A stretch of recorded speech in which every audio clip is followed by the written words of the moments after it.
The Empire of Rock is a country in which the four great duchies not only possess special powers, but also have greater authority than His Majesty the Emperor himself. Supernatural abilities are passed on to one descendant in each generation.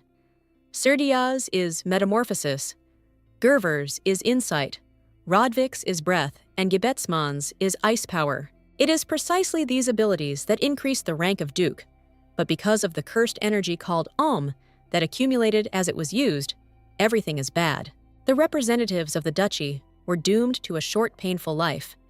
The only mage capable of healing was Rutium, who possessed high healing abilities. This girl was the main character, and it was because of her abilities that she died.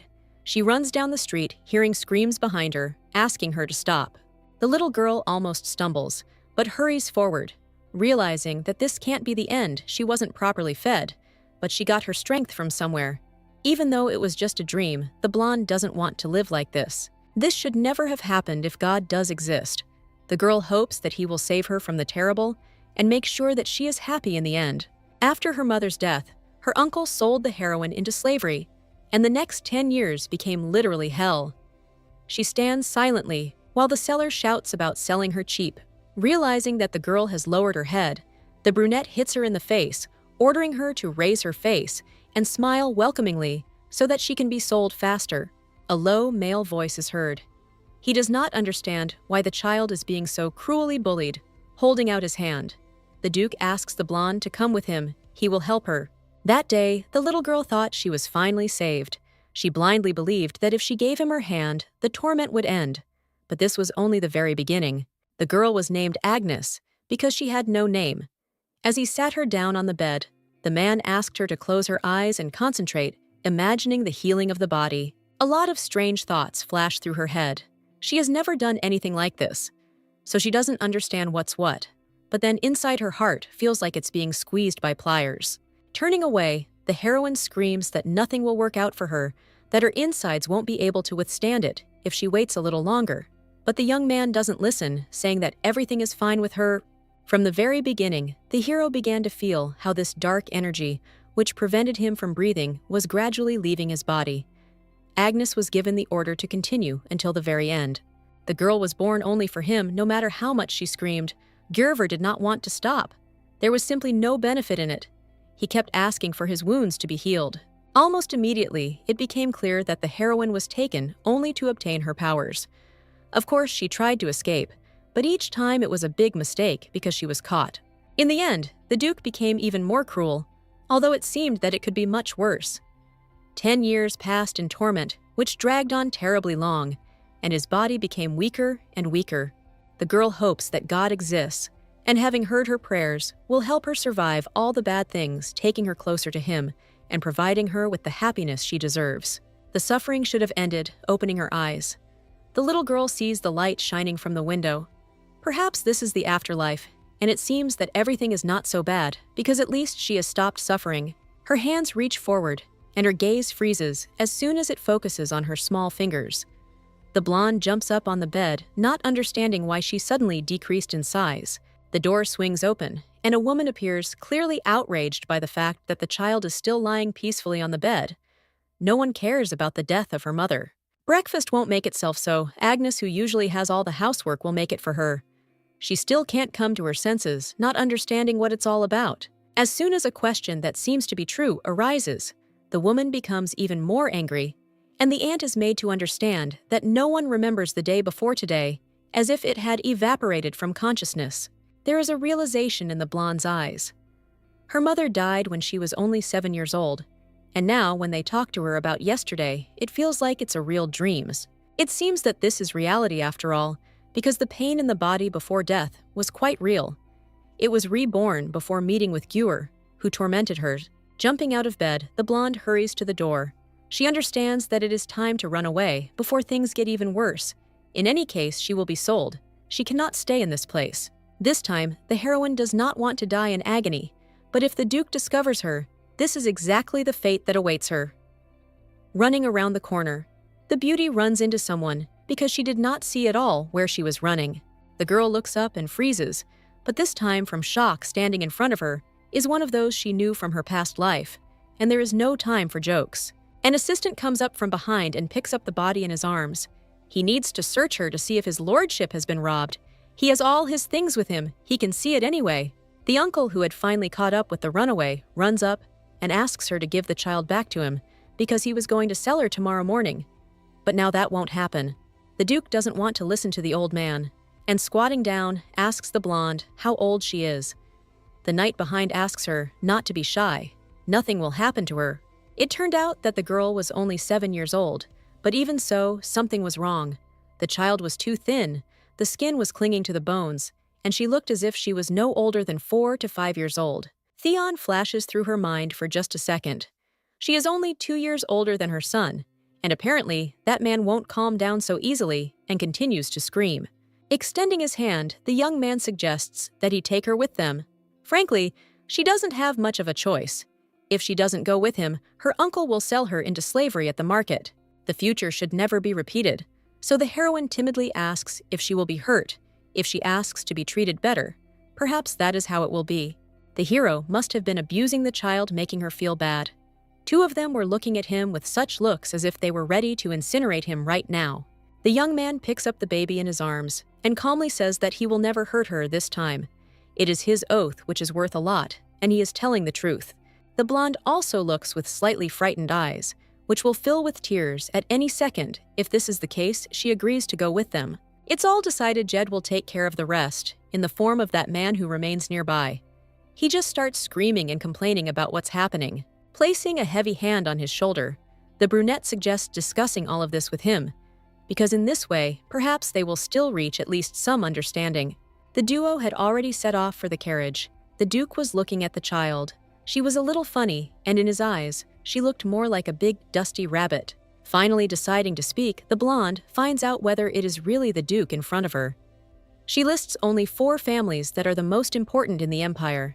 The girl lies about how she realized that the man is from the Rodvik family, saying that he is simply wearing expensive clothes, when in reality, only the most important ones have abilities. Judging by the energy around the young man, he was one of the greats.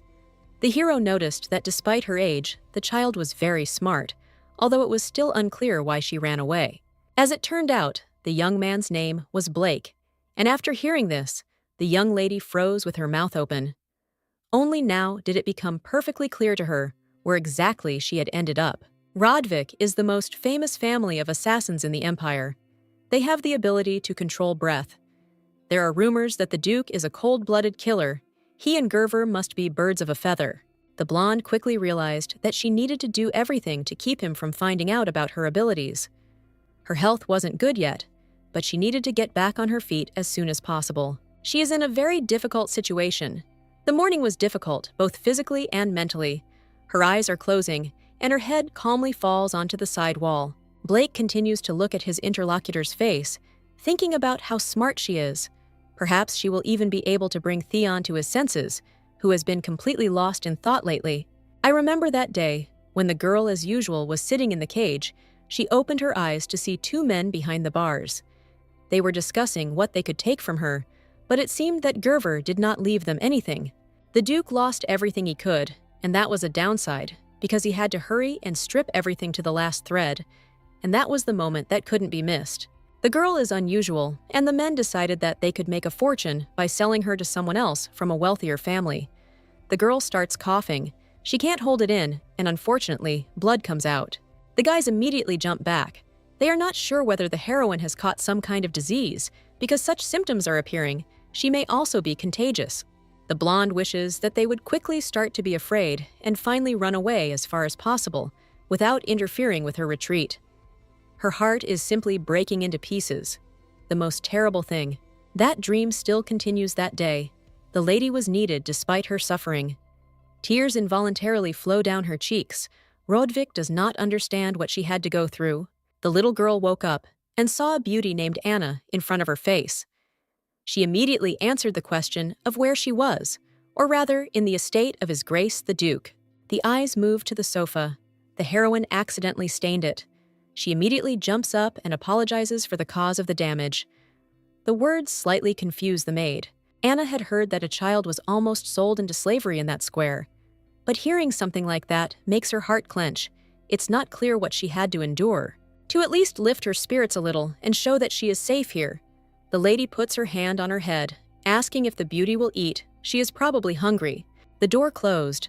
The child was asked to wait until they returned with a tray. Bad thoughts were running through her head. Not only had the girl fallen asleep in the carriage, but she had also stained the sofa. If the heroine is kicked out, Gerver will come for her.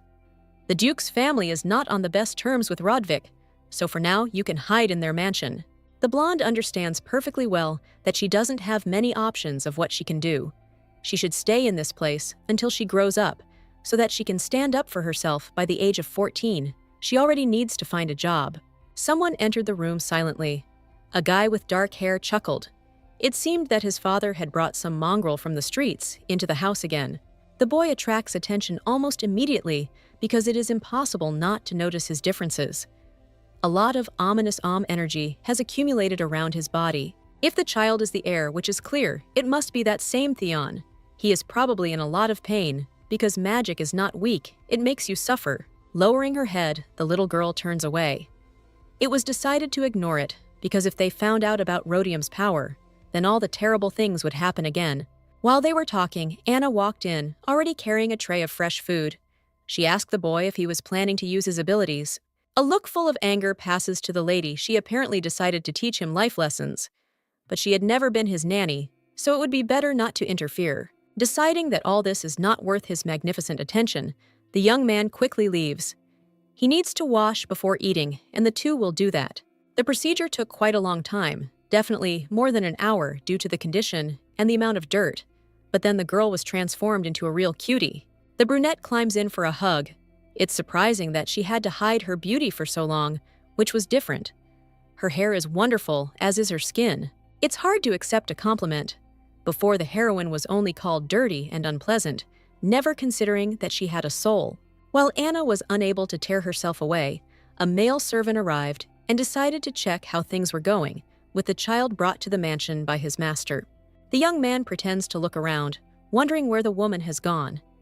The blonde has turned from a dusty bunny into a real lady, and that is precisely why she was not recognized.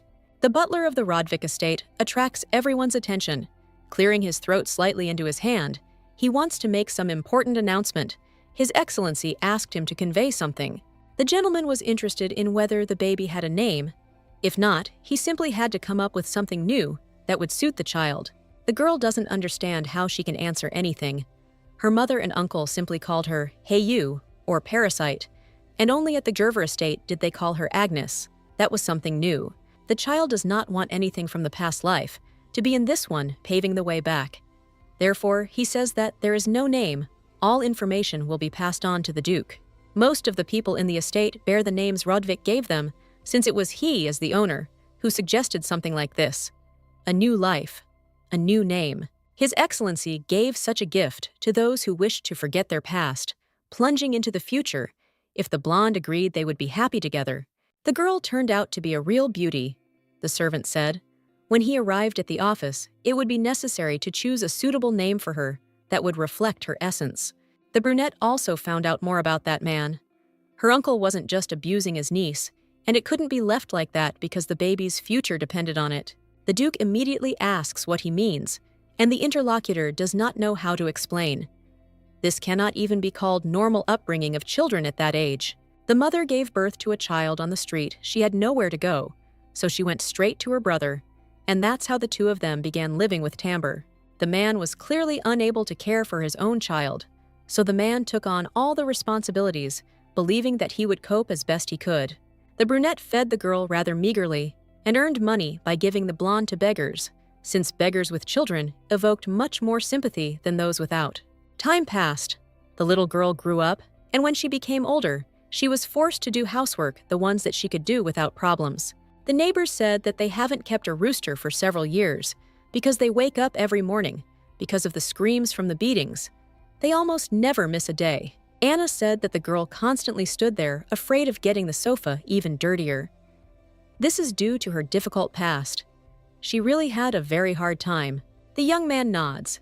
He doesn't know what else to say, then quickly writes something down on paper. It's not worth opening the envelope yet, only the next morning. It's not hard to guess that there's a name written inside that will belong to her if she can see it. If she doesn't, the knight will come up with a new one for her. The brunette chuckled. He hadn't thought this was a good idea from the start. She hadn't even received a basic education in her entire childhood, so she probably wouldn't read anything. That's right. The Duke must agree. But he is sure that the child is special, because this was confirmed when they were still riding back to the estate in a carriage together. The little girl asked what had happened to her uncle, and when she was told that he would never bother her again, she immediately assumed that he had been killed. That was the first thing that came to mind. The girl at such a young age knew what death was, because it was when everything you knew, including yourself, came to an end. And Rodvik didn't even consider such an answer. The heroine's thoughts are not at all like those of an ordinary child. Her level of knowledge is high, much higher than that of an uneducated kid. The hero orders to do as he is told. Once the lady has received the name, the knight will go to the uncle, who is very fond of money, since he will never be able to work again. It must be ensured that generous compensation is paid. Now the girl has become part of the Duke's family. She will also be close by and will be safe, never feeling left out, or like she is going the wrong way. For now, the baby was placed in a room with Anna. She thought it would be scary in a family of murderers, but here she received more sympathy than she expected. It's hard to believe that this place even provided the slave with a proper bed. She hadn't slept so well without any problems with comfort in a very long time. The gaze moves to the window because a strange shadow falls on the door. Of course, Theon is there, looking intently at the baby. The girl doesn't quite understand. When the man penetrated inside, she wasn't sleeping at all, but didn't notice a single movement. He calls her doggy, addressing her. Timidly asking the question, the heroine receives a not very good answer. She was named that way only because her hair is somewhat reminiscent of dog hair. Her eyes carefully examine her hair. There is nothing similar in her imagination. It seems the girl is not at all afraid of her opponent. She does not care at all. A brunette from the Rodvik family. He can beat up a slave, and no one will even notice with these words. He takes out a knife which he puts closer to his face, showing his intentions. The beauty's face doesn't change at all. She knows that the guy is definitely lying if the owner of the power wants to kill someone. A red aura appears around him, and it doesn't change. Nothing has changed around the young man. There is still the same black aura that calmly sways. He probably decided to threaten to make the child afraid. Her eyes look sad, while her voice pretends to tremble. The girl asks not to do anything bad. She does not want to be hurt. Anger rolls forward. It is hard to believe that the little girl is not afraid. In any case, it's best not to overthink anything. The hero decides that everything will resolve itself calmly, without any unnecessary problems. The girl will disappear just like everyone else his father brought. The brunette orders the little girl to disappear by tomorrow morning.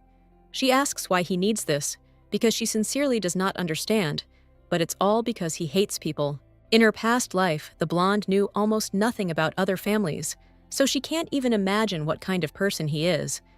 She has no options for what to say. All this time, the beauty was eating, and Anna was sitting next to her, who could no longer restrain herself saying what a cutie the interlocutor was. If she was still hungry, then of course she would get something tasty. The servant decides that it is time to stop being childish. He brought a new name, which is written on a piece of paper. The child has been waiting to see it. Anna is outraged. To find out the new name, you have to read it. It seems like a joke, but her friend asks her not to worry. He came up with a nice name of his own just in case. The butler also doesn't understand what the gentleman was thinking when he set such conditions. It seems completely unacceptable. The girl didn't even have the education to be able to read. The child thinks there is some kind of mistake, since it says, Tuarish Rodvik, and the brunette immediately congratulates the lady on receiving her new name. The leader enters the room. He realized that there was a noise inside, most likely because of the envelope, in which she wrote down all the most important things he still had to find out more about what happened there. The girl managed to read the name, which impressed everyone gathered. Now she looks much neater after taking a bath and tidying herself up with Anna's help. The maid did a good job and deserves praise. The brunette still doesn't understand whether the child will really pass on the name of the great family. Perhaps something is not going as it should. The girl wants to know something. She is not sure what she should ask, but she is interested in why her last name is now Rodvik. She is not from the Duke's family. It seems that the heroine does not like it. But this is not so. Blake understands that for a commoner, The opportunity to become an aristocrat is a great rarity. On top of all this, the little girl becomes a representative of one of the most famous families, which is different from others.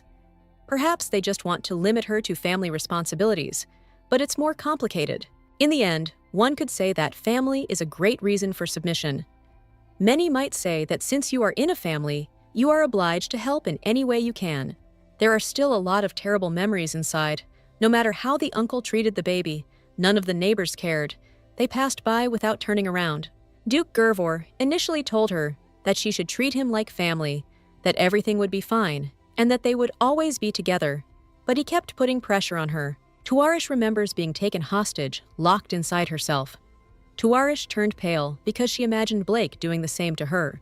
The baby steps back, trying to say something, but it's all too complicated. She doesn't understand what to do next. She hiccups and can't stop.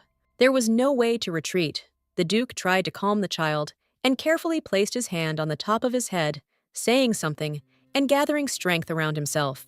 The servants standing nearby froze because only now they realized that the master had used his powers as if it cost him nothing specifically for the sake of his daughter. The man knows that using force shortens his life, but it seems that in the moment, he does not care. Perhaps he has discovered strength.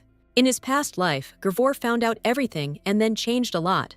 He said that only he had such insight, which is why he was able to find out all the details. Since Duke Rodvik passed on the family name, perhaps he learned of the abilities and wants to imprison them in his estate to gain advantages. It's too early to say what happens if the maiden leaves the estate. Gervor kidnaps her, and then it's definitely the end. The lady calmly says that she quite likes the name. If everything is so, the heroine will be happy.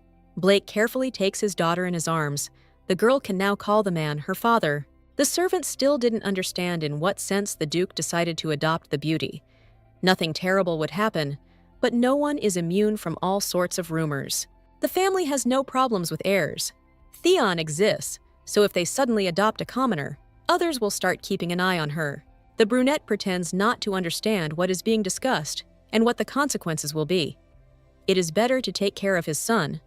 Only his family will think about him, not other people. If you remember, the young man was the one who scared away all those children who appeared in this house. This time, he will have a little sister. It's completely different. There remains hope that the guy will not kill anyone. The man has become very withdrawn lately. He cannot continue to act like this if he is going to inherit the duchy. Tuarish will definitely have a good influence on the boy. The hero is going to adopt a girl. Such a decision cannot be made spontaneously, and such a reason cannot be the most important one. Previously, the gentleman was completely different. He didn't care. No one could change his mind. Now it seems that he is controlled by some strange force. Immediately after the conversation, a servant quickly runs into the room. He wants to say that the lady and young Theon have disappeared. They were not found in the room where they usually are. The girl is being led somewhere she doesn't understand where they will soon be. It seems the boy got angry when he heard that Tuarish is now his little sister. The little girl gently pulls the guy by the sleeve and asks if they can go back. Her leg began to hurt because the journey was too long, which dragged on a bit. Throwing his hands away, the young man orders them to stop clinging to him. In fact, he doesn't care about anything, so there's no point in thinking they won't come back. The young master's horse was found near the monster forest. Blake decides to go there to quickly pick up the two. There is no need to wait any longer. The servant does not understand how the master is going to figure out the area. It is already evening, and at this time, entry into the forest is strictly prohibited. Blake knows everything, so he thinks that they just need to hurry. Theon has enough strength to protect himself, but for the girl, it could be more dangerous. I'll have to use force. It's not the best idea anyway, considering how it affects a person. The man refuses to back down. He brought this child, so he must bear responsibility. The girl hates pain. She also believes that horror happens in everyone's life. She tried to escape several times, but she was caught and hurt every time. One day a girl almost died, but she still managed to survive, the man exclaims. He didn't think it was possible to move on after some terrible injuries. The girl was helped by prayers. This is the only thing she hoped for so much. She asked God to relieve her of pain, and it worked. I remember very well that people from other families were looking for Rudioma.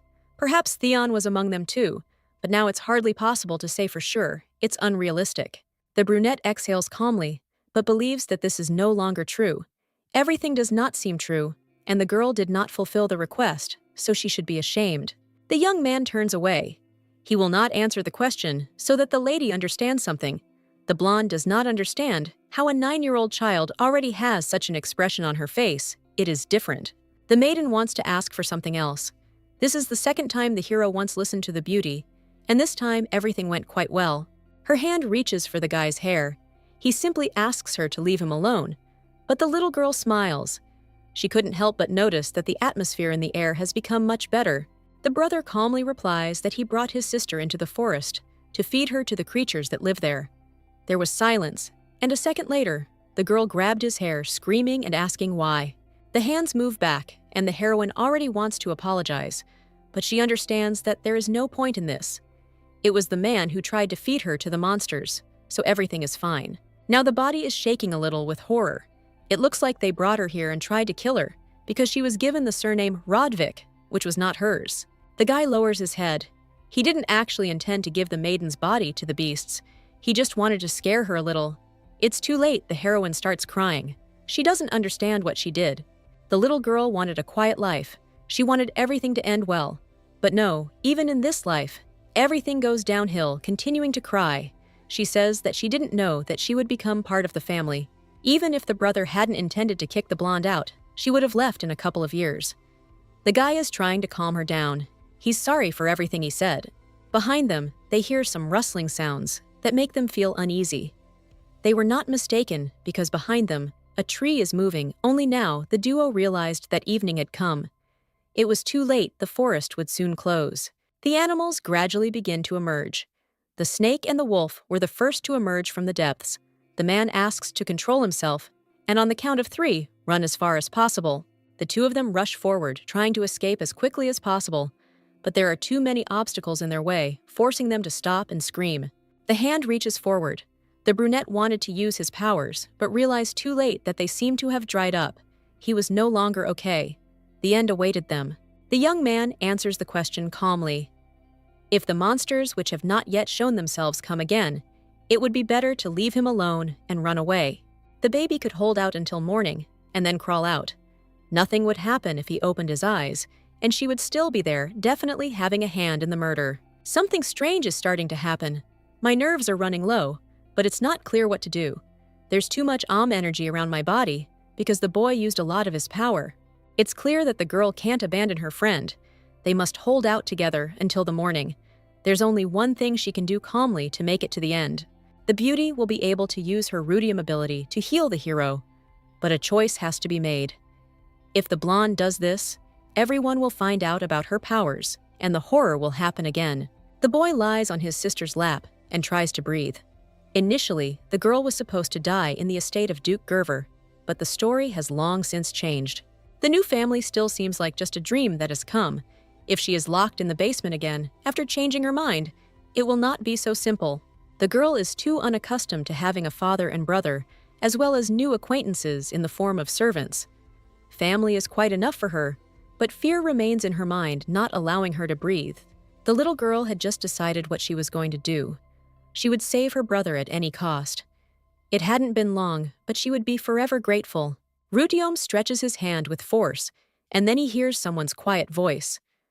The stranger does not believe that such an ability is in front of him. He asks to be brought to this new world and make a contract. Everything that was happening was too sudden. It was impossible to believe that anything would change, but a beautiful lake suddenly appeared right before my eyes. The silly girl doesn't seem to hear. She also has to sign a contract. The stranger laughs because the girl doesn't understand what it means. The contract of the star Rudium exists. The voice asks them to speed up at least a little, because if a big star arrives, they will have big problems. She hates contracts, and seeing the power, she will get angry. The lake suddenly begins to sway. It seems the leader has arrived, and therefore the two who had spoken before disappeared in an instant, leaving the beauty alone with this monster. It is not surprising that there was a strange premonition. It did not leave the body. It seems that this is not the first time this has happened to the child, and she knows what is happening. A smile appears out of nowhere, but it does not bode well. They say the big star hates Rudium. Theon needs to be cured before anything happens. Immediately, the body is enveloped in indescribable pain, which causes harm due to the power of The girl must finish, she simply has no choice. The brunette cut down the monster with one blow and immediately began to smile. The gentleman pretended not to notice because he had already killed a whole bunch of attackers. The head rises to the sky.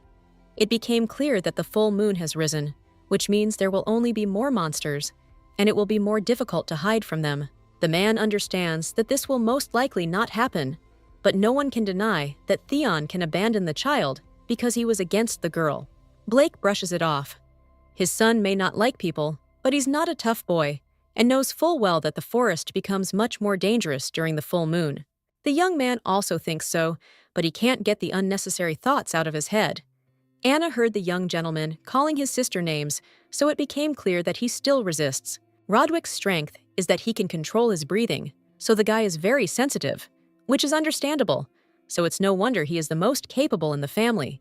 The baby was so strong that after birth, the lady's body became much weaker. She lost some of her energy and therefore fell ill and died. There is no need to worry, because the young man did not kill anyone. Tuwarish will not be left alone under any circumstances. Of course, the brunette understands, but he still has a bad feeling. The duo came out into a clearing where they almost immediately discovered the young gentleman and lady lying unconscious, and the harsh growl of an animal could be heard in the bushes behind them. The man steps into the fight to prevent something terrible from happening, while the servant is about to protect the children. He runs up to them and tries to wake them up by lightly clapping his hands. Luckily, the boy is still breathing, and it seems that Rodvik Jr. is also okay, but they are so exhausted that it is unlikely that they will be able to get to their feet and run away. It's good that everything is going as it should for now, but most likely immediately after the duo wakes up, a lot of questions will arise. They are already swirling around in their heads. The girl slowly opens her eyes, which are immediately hit by a bright light, which does not help in any way. She does not understand where she is because she is lying on a beautiful bed in the room. Anna runs inside, glad that the baby has woken up. She brings soup almost immediately. The maid heard that everything could have ended terribly if the master had been late. When the chief and Jed returned, they reported that a bird of prey had been watching the children from the bushes. But fortunately, it had been killed without leaving a single chance. It is obvious that the baby was too scared, and because of this, she slept for too long. And while eating, she realizes that she probably slept all day. The girl lowered her voice and asked about the young master. Anna coughed, but then smiled, saying that Theon was currently being looked after and that they still had to talk to him. Jed knocks on the door of the boy's room in Rodwick's private mansion. He has brought food because his strength still needs to be gradually restored, even if it will be quite difficult. The guy sits wrapped in a blanket. He doesn't care that his name is being called. It's not surprising that he's still offended, because for him, something like this seems completely normal. Jed knows what happened, just like everyone else living on the estate. The baby is the answer of a child without magical abilities in a forest full of monsters, especially on the evening before the full moon. The brunette should be ashamed of what he did. He says that he is no longer offended, but still turns away when he sits down at the table with food placed in front of him. In general, he is really not angry, but he wants to ask about the girl he heard, that she still hasn't woken up, and this is not a good sign that can be used. The hero hasn't visited her since the morning. Anna cried until the morning, as if at a funeral, although it is not at all clear what is wrong, because the doctor said that the child is not in any danger at all. Jed giggles, wondering why the gentleman is worried. The brunette is chased away almost immediately. In any case, everything ended on such a not entirely positive note. Making a sad face, the young man says that he will probably leave because there is too much brokenness inside his soul. As soon as the door closed, the boy slammed his fist on the table, trying to convince himself that the girl doesn't bother him at all. He needs to ask her something. That's the only thing that matters now. A strange aftertaste remained. The brunette couldn't explain what had happened in the forest, because there was too much that was unclear. The pain that pierced his body and heart disappeared when he opened his eyes. It seemed like the logical outcome would have been something else. After the battle with the monsters, it should have only gotten worse. But no, that didn't happen. He doesn't know what happened while he was unconscious. The girl trusted Theon, but he doesn't know how he should behave. Her father has already given her a lecture, saying that the child considers the boy her brother and trusts him. The young man was asked to at least try to accept her, even if it would be relatively difficult. He remembers how he wanted to kill her. This feeling remained inside when they went into the forest. The little girl not only didn't hide, but also dared to take the guy's hand at a moment when they were alone. It seems she is not afraid at all. It may even be a little frightening, and it is not clear how to fix the situation. The brunette doesn't eat. He's still wondering why he failed to scare the beauty. Now she'll become his sister. And this time, it can't be avoided because reality is close. Someone's hand is visible behind the glass. It might be a spy, and it would be better to call security. But for the first time, Theon wants to figure it out on his own. His mood has lifted. It's unclear who sent the surveillance, but they won't touch the child. He himself won't allow anything to be done to her because he realized that she has become family, which means Rodvik will help. The guy suddenly opens the door and starts screaming, but after a second, he falls silent because there is a child lying on the ground, smiling slightly, and he menacingly asks what she is doing near his room. Lifting the girl onto his back, the young man asks her to calm down. She is too frail, and even the argument that she walked to the estate on her own no longer works. If she eats when she eats, Anna will be able to gain more weight. The girl doesn't quite understand whether they're worried about her or trying to insult her, and tries to ask her to put it down. The boy points to the picture. You can't forget to study so as not to be illiterate. Rushing forward, the heroine convinces him that she can read, but it seems to him that she is lying, because at such an age it is almost impossible. She screams because she has no strength left to argue. In fact, the heroine has already graduated from high school, but that was in a past life, so it may not count. Now she will prove to everyone who is really who. The book ends up on the bed with the first page open, and the child begins to read something about a lying dog, which he seems to resemble quite a bit. The brunette points his finger at the pages every time, saying that they are very similar. But it is unclear what and how the blonde begs herself to be patient, because there is no need to argue with a 9-year-old. The door opens, and his father's voice comes out of the blue. Blake asks what his son is doing in the girls' room, assuming he's simply lost. The boy suddenly disappeared, so the man decided to check if he was bothering Twarish. It turned out that they were reading a book. He recalled a conversation with his wife. The husband said that one child was enough. She was weak, and there was no point in talking about a second baby. The brunette apologized for doing something wrong. She wanted to give the boy a family because she understood that they both didn't have much time left, and it was worth taking care of this with great diligence. The woman who wanted a second child died before his birth, unable to bear him, and it is hard to believe that Theon's home will be Twarish, a commoner from the street. The man clears his throat to make his voice sound as menacing as possible. The child is still being punished, which means it would be best to go back into the room and stop resisting. That day, the boy used too much of his magic. If children are surrounded by a dark aura, the risk of death increases greatly, and this is terrible considering the forest and the full moon. The boy is the Duke's only heir, who almost died at the hands of a stranger. She will have nothing to say, even if she is thrown out into the street. Blake is not going to drive her away, instead. He carefully puts his hand to his forehead, saying that it seems there is no temperature. Jumping back, the little girl assures that she is absolutely fine. She is very sorry. It was not worth putting the young gentleman in danger. She will not bother him anymore, so as not to spoil anything. The guy asks her not to talk like that. This is not at all what he wanted to hear when he came. He suggests the girl lie down and rest. They will establish certain rules. It seems the man is not angry at all. Everything now seems completely unreal, and the little girl does not understand how this happened at all. Firstly, the brunette asks her to never humiliate herself. Twarish is too worried about what she does, and these are self-esteem issues that need to be corrected. The girl constantly mentions dirt and calls herself a slave. They don't know that this is all because of a past life that left its traces. It's still worth trying to become better. The most important rule is to never call your father a duke again, because he is different. He has already repeatedly asked to treat him better, and to show this with words and actions. Now the girl is his daughter and has the right to everything in this world. She must understand this in her thoughts. Already getting ready to leave, the young man asks to call Anna if he suddenly needs something. Twarish is getting ready to rest, but it's hard to close her eyes because unnecessary thoughts remain. She has never called anyone daddy, so it's no wonder she feels very awkward. A voice is heard saying that they are finally alone. A talking squirrel is sitting on the bed, outraged by Rudium's reaction.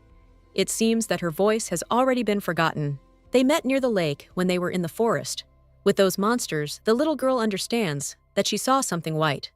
Then it was the main star that they talked about. It is not at all clear why the animal turned into a squirrel, he shouts, saying that this option is also not suitable at all. He had to appear shortly before the child lost consciousness. Rutium reassures her that she didn't pass out because of the little animal, but simply because she used too much energy, and it became clear that the healing power was too much for the girl.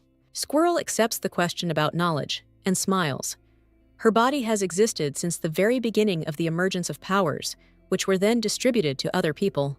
Firstly, it is worth knowing that the world is divided into two parts. These sides have two different relationships. One part is the mortal world, where people built their civilization. The second part is a place where the forgotten stars of life sleep. That place was controlled by the great sanctuaries. But one day a war broke out, and they had to suffer damage. After all the battles were over, the four stars decided that there was no point in staying in this world, so they went straight to the humans, where it was believed they would be more comfortable. They penetrated the human body, but people, alas, were unable to accept the power of the stars. The Great One took pity on the other four in order to save the people who received strength from suffering. She did something. The star sent its power into the human world and created a space between the two worlds. Such a portal is located in the monster forest, in the very depths near the lake. After this, one Great One descended into a man by the lake. Of course, by chance, she did not want this. And so Rutium appeared. The rest could not adapt to the world of people, since they were completely weakened, and in the end, they returned to their place in the sky, falling asleep again. Then the power of the stars weakened. This finally led to the end. It was inherited through human blood. But Rutium is something else. When the previous owner of the power dies, the power returns to its original form and wanders in search of a new owner. If spirits directly enter a human body, then power also descends into a person. At the moment, this may seem strange, but in the end, it is not so. Everything makes sense. Over time, people with magic lost control of the star's power and began to suffer. They felt bad because of their past mistakes, but it was difficult to change anything in the world. The great star took pity on those who walk the earth, so it did not deprive them of their powers. But on the contrary, this is precisely what led the owner of the power of Rudium to the lake. It was very naive. Rudium made a contract with other stars to help people all over the planet. The girl can't do the same because she can't leave the world. A contract with the owner is the only way to escape from the world of stars, which is why those voices were so eager to negotiate with the blonde. The only problem is that Rudium's power is just beginning to emerge with the new contract, and due to constant use, the magic has weakened, so the child has fallen into a deep sleep, which was previously a condition for keeping the stars and the lake a secret. This child must forget not only what happened, but also the road to the lake itself. If Tuarish used magic without a contract, then this was, oh, so difficult to do. They waited in their world, gritting their teeth. The big star, the most awakened of them all, so she didn't want to end up in the minus trying to get ahead. Tuarish only now realized that the squirrel had attempted to kill her, deciding that this was the best option, but in the end, she changed her mind. The animal realized that this was already a second life, and it was quite easy for her to find out. This child could turn back time. That sleeping baby should find out the reason why she returned to the past. The star asks a person to sign a contract with her. It will be very profitable for her, because she will be made stronger than everyone else, creating the illusion of good and more. The blonde turns away. She doesn't need any strength. She just wants to be away from the pain that she already had to experience in her past life. Squirrel said it would be easy, so now she won't have to worry if she makes a contract with the star. Then she will no longer suffer when using the power of Rutium. The beauty did not understand every detail, because there is too much unnecessary information. But if so, she is ready to receive the best, and strongly hopes for a favorable outcome. Rodvik must consider this contract something important.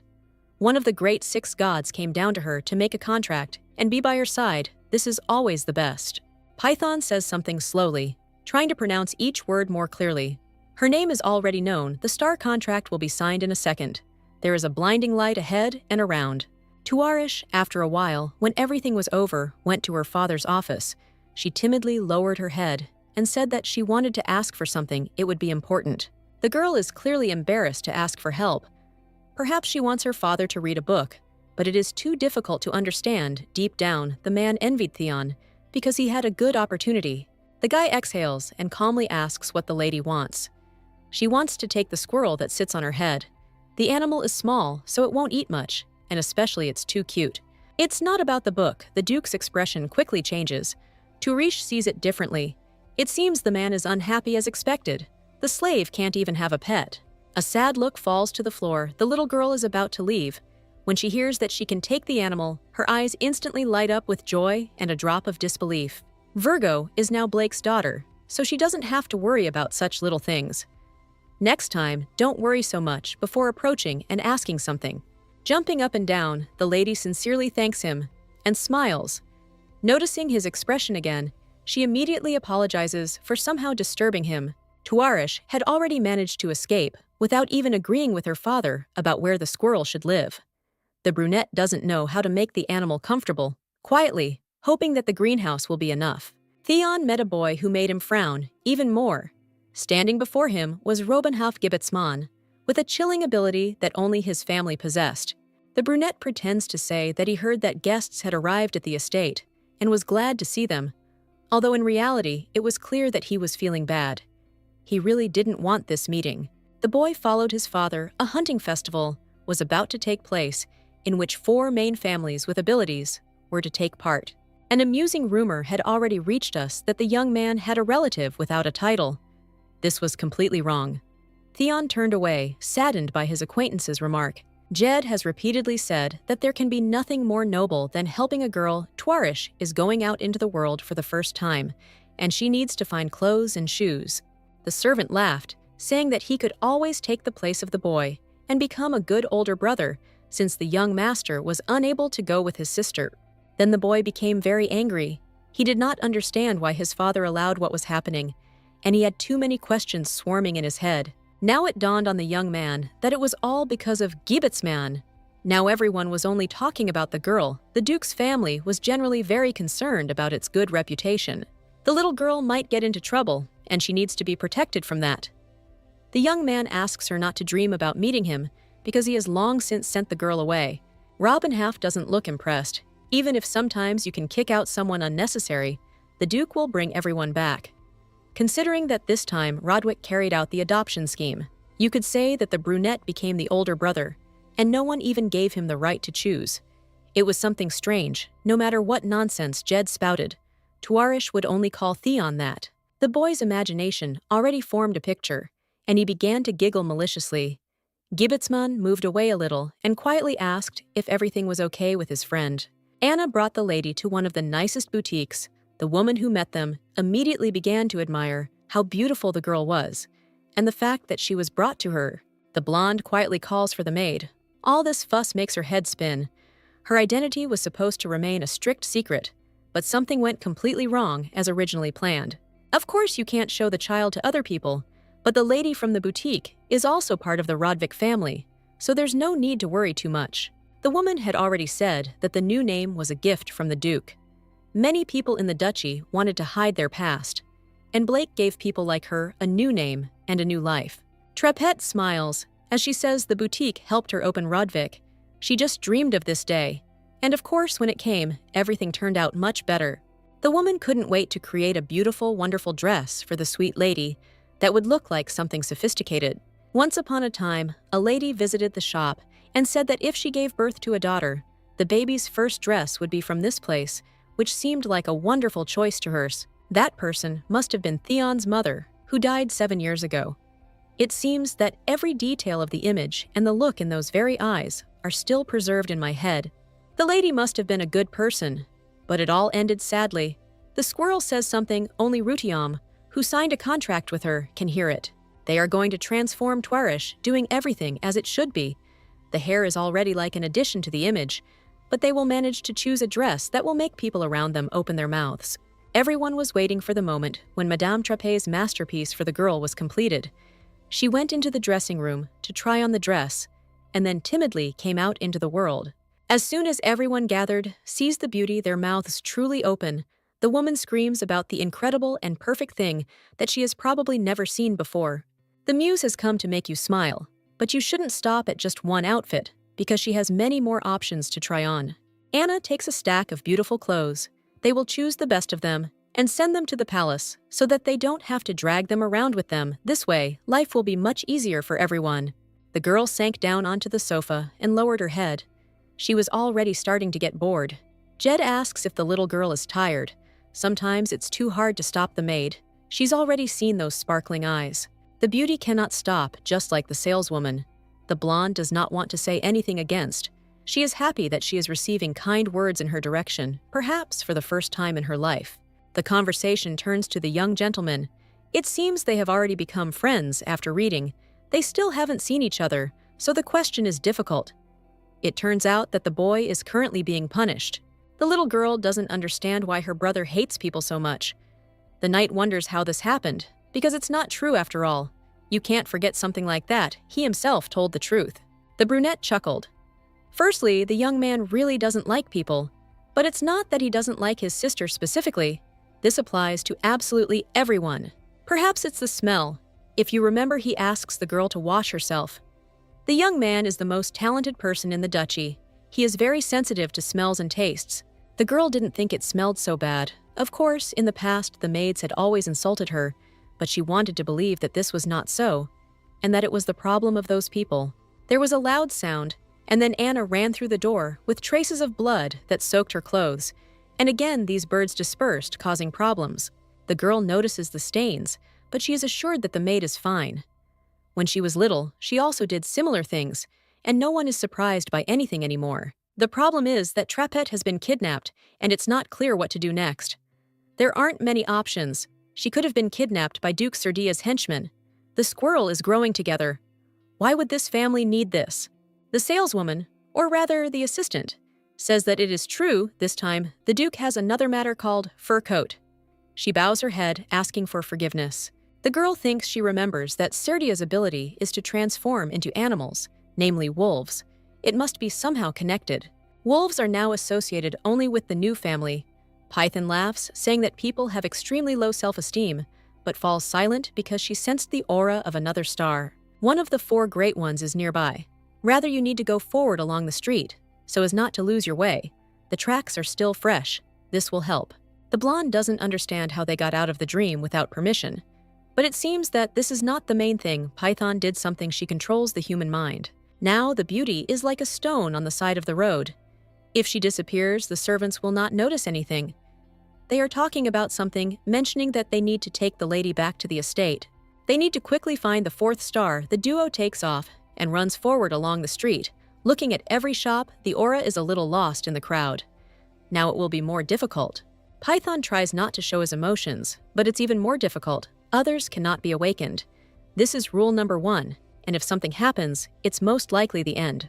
The little girl decided not to waste a single extra second. She would lend her powers to her subordinate, since in the human world, it was difficult to use her abilities to their full potential. There's no need to worry. There's nothing complicated. Twarish will handle it with flying colors. Rudium imagined that she was looking for a star and pointed her finger towards the arch. The girl stops because there are wolves at the very beginning of the street. She quickly apologizes for accidentally confusing the stars with animals. Squirrel will show how profitable the contract with her is. This is literally the best option. The blonde is asked to break the wheel and then quietly rescue the girl. The power will accumulate in the head again, just like when the maiden was looking for the star. Python will again transmit the abilities, and in the head, there should be an image of the wheel exploding. Closing her eyes and trying to concentrate, the little girl sees how the fire begins to light up. The beast tries to stop her, but she does not hear anything because of the ball of consciousness in which she is located. The heroine hides around the corner because she accidentally blew up the cart. She's worried because she didn't want to do anything other than damage the wheel. The star itself is also scared. The girl absorbed more power than it offered. She may be talented, but it's impossible for her to use her power so confidently. It would be difficult to say what else she's capable of. A wolf's roar is heard behind them. They have been discovered, not giving them time to escape, despite the fact that the heroine blew up the carriage. She continues to be afraid of something. Suddenly, it became noticeably cold. Ice formed around a boy steps forward. It is obvious that he is from the Gebetsman family. It is visible even by the way the boy looks. The girl doesn't understand what to do, whether to hide or wait. Robengulf looks around. He's figured everything out, only Tarish is left. Stretching her hand forward, the beauty asks not to do anything. She doesn't want anyone to get hurt, so she tries with all her might to convince them otherwise, even if it's difficult. Python screams that there is no point in bowing down and begging for mercy. Only weaklings do that. But she is shut up. Rodvik asks to solve everything with words without force. As she was about to open her mouth, the heroine shuts up because someone grabbed her from behind. It turned out that the Duke had appeared to take his daughter home. The baby was gone for a long time. Her father went to the boutique to check on her. He turns to Robenhaf because he was supposed to return home. The guy pretends he doesn't know, but still gives in. Dad has some business. He had to go back alone. It seems the Duke's designer was recently kidnapped. The hero was just trying to help and didn't expect any problems. Twarish thought they were going to freeze her. But it turned out she was very wrong. The conversation is interrupted by shouts, and Anna hurries to the assembled group, stretching out her hands to the young lady and anxiously asking why she ran so far away. The trapette can be left to Jed. He will figure everything out himself. The blonde looks at the floor. She noticed that, for the first time, she did not feel pain when she used force. Before her is the heir of the Gibbetsman family, and if this is really his person, then in her past life, Twarish saw him in the dungeon. There can be no mistake. Because they have already met, the feeling of a strange outcome remains inside the heart without saying goodbye. The girl turns away, not allowing the boy to even open his mouth. Already in the evening, Jed reported on the current situation. Fortunately, the negotiations between Trapet and Sardia were successful. Duke Gibbetsman was with them, and Rodvik also made a serious warning. Of course that family loves wolves, but it's not that bad. Because of the issue with the heir, they care a lot about their honor. They understand that there is only one way out, and they have to be careful. This time, it wasn't about the eldest son that was mentioned earlier. The man heard that the youngest son's ability had recently been revealed, which was a shock. They seem like they'll get along. Theon is incredibly talented, and Twarish is a real sweetheart. Nothing will happen if they try to spend more time with them. The Duke changes the subject, asking why no one protected his daughter. The knight apologizes, but in fact, he didn't even do anything. But on the contrary, he tried to constantly take care. The beauty is simply a genius, and hides better than any professional killer, which makes it clear that she has well-developed abilities. She is uneducated, but reads well. If the child goes to the Imperial Academy in a couple of years, he will definitely take the highest place in the ranking, eliminating all opponents. By that time, the lady will be a real beauty, and judging by the way they will line up, Rodvik thinks that everything will be fine with her, but he is not sure whether she will live to see that time. Theon received a letter from Robenhof, who asks if there is a large tower on the territory of the duchy. It seems that his eardrums almost burst from the ringing.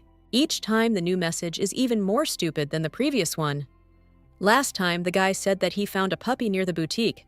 Something must have happened between him and Twarish. He needs to find her and ask her to be careful.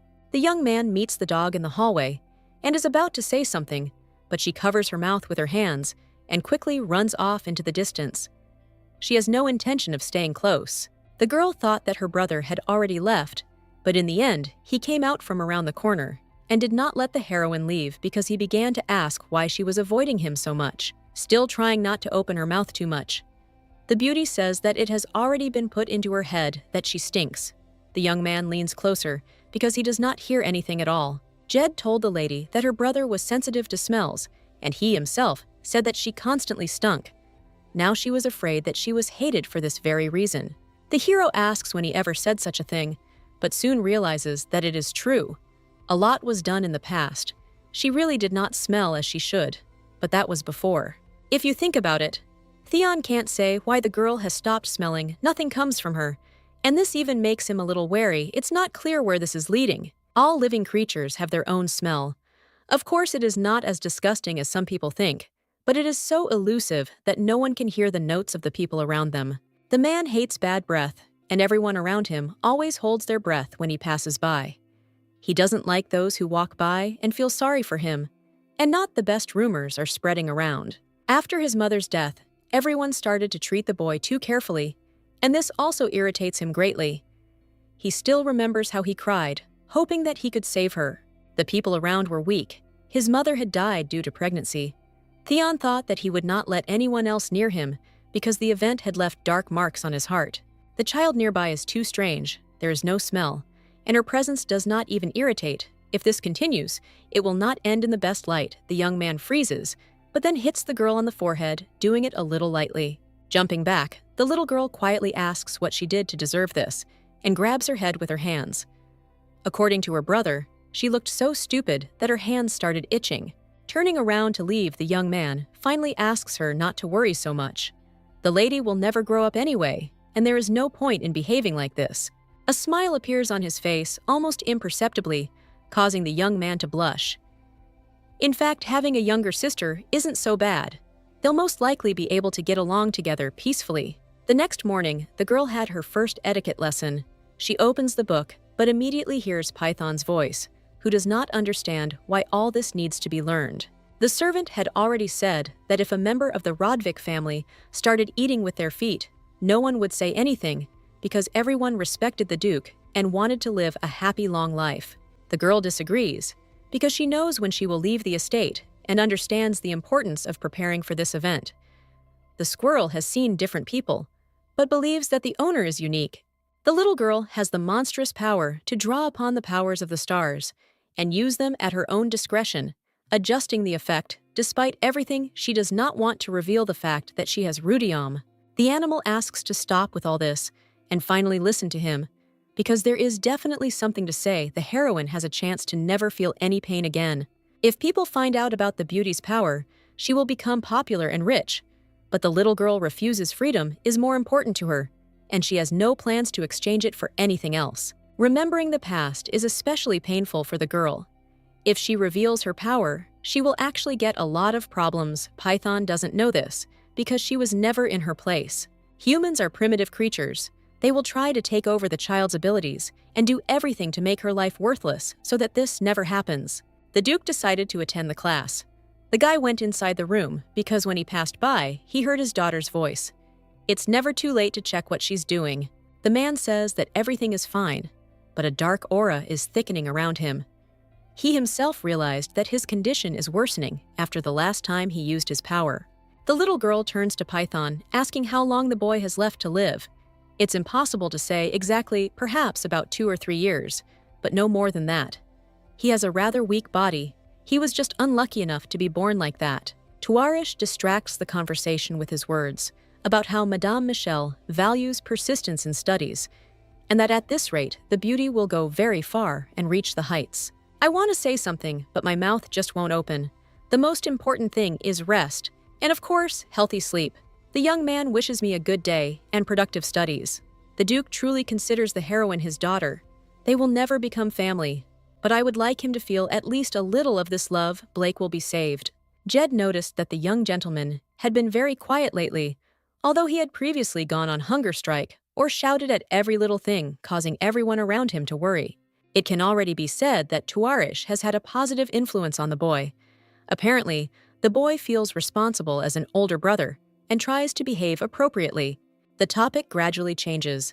The knight asks whether the master will take part in the annual hunt, in which the 4 great families of the empire participate. Just recently, the estate was visited by Gebetsman, who arrived just to discuss the future event. It seems the time has come to make a decision before it's too late. The Duke thought about it. He was going to take his daughter with him to the festival, but he was told that it would be better to leave the child at the estate and not drag her around as a trophy. A princess who was once a commoner has no right to just show up at a festival of nobles. It would be like throwing fish to cats to be torn apart, and would not end well. The man doesn't know what Blake was thinking when he adopted the blonde, but if he wants to make her a noble person, it's better to keep her in the estate away from everyone else. The Duke may not live to see her come of age. In fact, Gibbetsman was right and right away in all the details. As Jed said, she could be sent to the Royal Academy when she grows up. Then she won't be locked up all her life. The conversation was interrupted a little because the door opened and Tuarish appeared there with a book in her hands.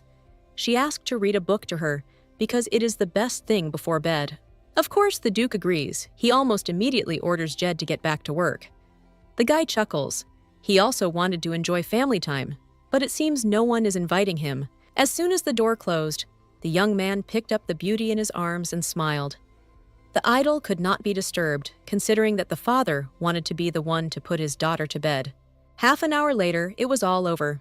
The girl jumped off her chair and said she would come again tomorrow. The man offered to read longer, but she understood that he still had his own work. The door closed, and the heroine began to jump for joy. She was promised that they would be together longer the next day, but initially she had a completely different goal. While the young man was reading the story, Rudium managed to cleanse his body at least a little.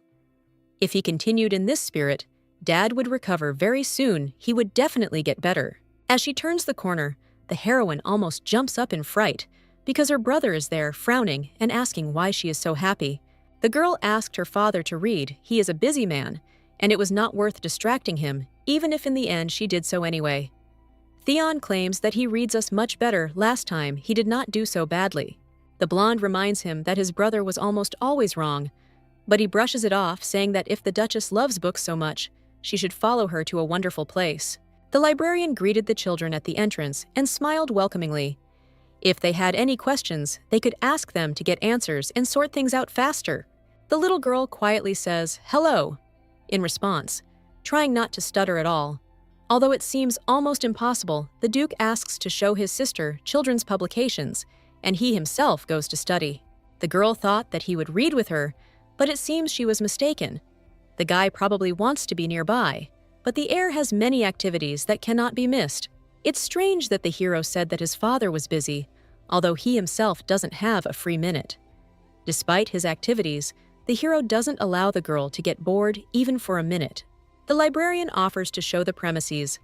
The girl could also create something similar, since there are 7 rooms here, and members of the Rodvik family have the right to own their own department. The young gentleman had just gone to his room. Many rooms were still empty, so it would not be so easy to make a choice. But if he chose now, he would be able to use the library for all the coming years. Python immediately shows interest, wagging her tail and pointing to the 3rd room, almost begging the lady to choose it. An interesting force emanates from that place. There are many books inside the room. The brunette says that this place was owned by a former master, but this means that there will be no children's books there that could be suitable for a young lady. The woman promises to wait outside while the child simply looks around. The virgin takes the first book and sees how the star tries to rest against something hard, as if a passage could be opened there. There was a mirror standing above, which almost fell and broke. The beauty managed to grab the thing and shame her friend for behaving like that. It seems that this is exactly what she wanted. A glowing sphere appeared on the floor and rolled somewhere forward. It almost disappeared, but they managed to catch it. The girl sat down next to it to ask what was going on. In front of the duo is a fragment of a star containing a special power. It was from this fragment that a strange aura emanated, which had not been discovered before. Python is glad that she found the source. A star that dies turns to stone. It has already been said that each one loses its powers when it enters the world of people completely unexplored and different from another dimension. Fragments arouse human curiosity. They even lose the ability to maintain self-control regardless of strength. Each has a different kind of energy. If you come across a fragment of a star, you can use its ability. Squirrel suggests breaking everything to get to the truth, but the Duchess refuses, saying they will have problems if they do something wrong. What is broken will have to be restored, but it will be difficult. The animal only has destructive abilities, so something like this will be difficult. The blonde no longer wants to listen to anything, because if they are caught, it will be the final end for everyone. The conversation is finally over. There is no way to convince her, and there is no point in trying. There is no need to try. The blonde is embarrassed. She was too rude, and perhaps the woman is angry. The squirrel lies on the floor, looking at the ball, which is still on the floor in the container. The girl does not understand who was talking then. But then the voice from the mirror is heard again. In the reflection, there is a boy with blonde hair. The little girl is jumping and screaming in horror. She dropped the thing on the ground and realized that the fragments flew in all directions. Theon yawns a little. He is too tired, but he has finished all his studying today. The brunette finished everything quickly. He needs to take his sister back to the room. Entering the library and meeting a woman, he asks where Twarish is. She said that she wants to look at the 3rd room, where she reads a few books. In the former Duke's dwelling place, there is nothing to do and nothing to play with. The young man climbs the stairs, and meets a beauty who flies into him and screams that there is a ghost there. The guy who picked up the mirror from the other side sadly lowers his head. He realized that, as he initially thought, no one would hear him, and no one would help save him from everything that was happening in his own home. The maid opens the door. She has a tray of food in her hands. It seems the boy went into that room again, although he remembers that the Duke repeatedly said that he should not touch the things of his former mistress. The hero lowers his head. His voice is lost, but in fact he just really misses his mother. The woman doesn't care. She asks if the Duke took his medicine. He asks if he can refuse it today, because he feels better. For some reason, the young man is not surprised that he is being refused. The man asked to take his medication daily. He cannot be disobeyed, and therefore no one has the right to refuse. The blonde had long ago noticed that the more pills he took, the worse he felt. The young man didn't want to die, but in the end, it seemed that's what would happen. The hero remembers sitting in the room and looking at his mother's portrait. He loved this activity because at least something allowed him to think that she was nearby. The voices of two people were heard from the mirror. Standing up and approaching the boy, decided to check if there really were people there, and if they could hear his voice. He listened for a few more minutes to the dialogue about destructive forces and more. After the Duke asked if he could be heard, a scream was heard, and immediately everything disappeared. It seems there was a girl there. I would like to hope that they will talk at least once more in the future. The blonde is torn from his thoughts, because the maid is still standing in front of him, waiting for the boy to drink the medicine. He took the bottle and almost immediately felt dizzy. The carriage sets off for the city. Theon says that his sister is not feeling well. First he asked if the little one wanted to go to the hunting festival, and she said that she had a cold and would stay at home.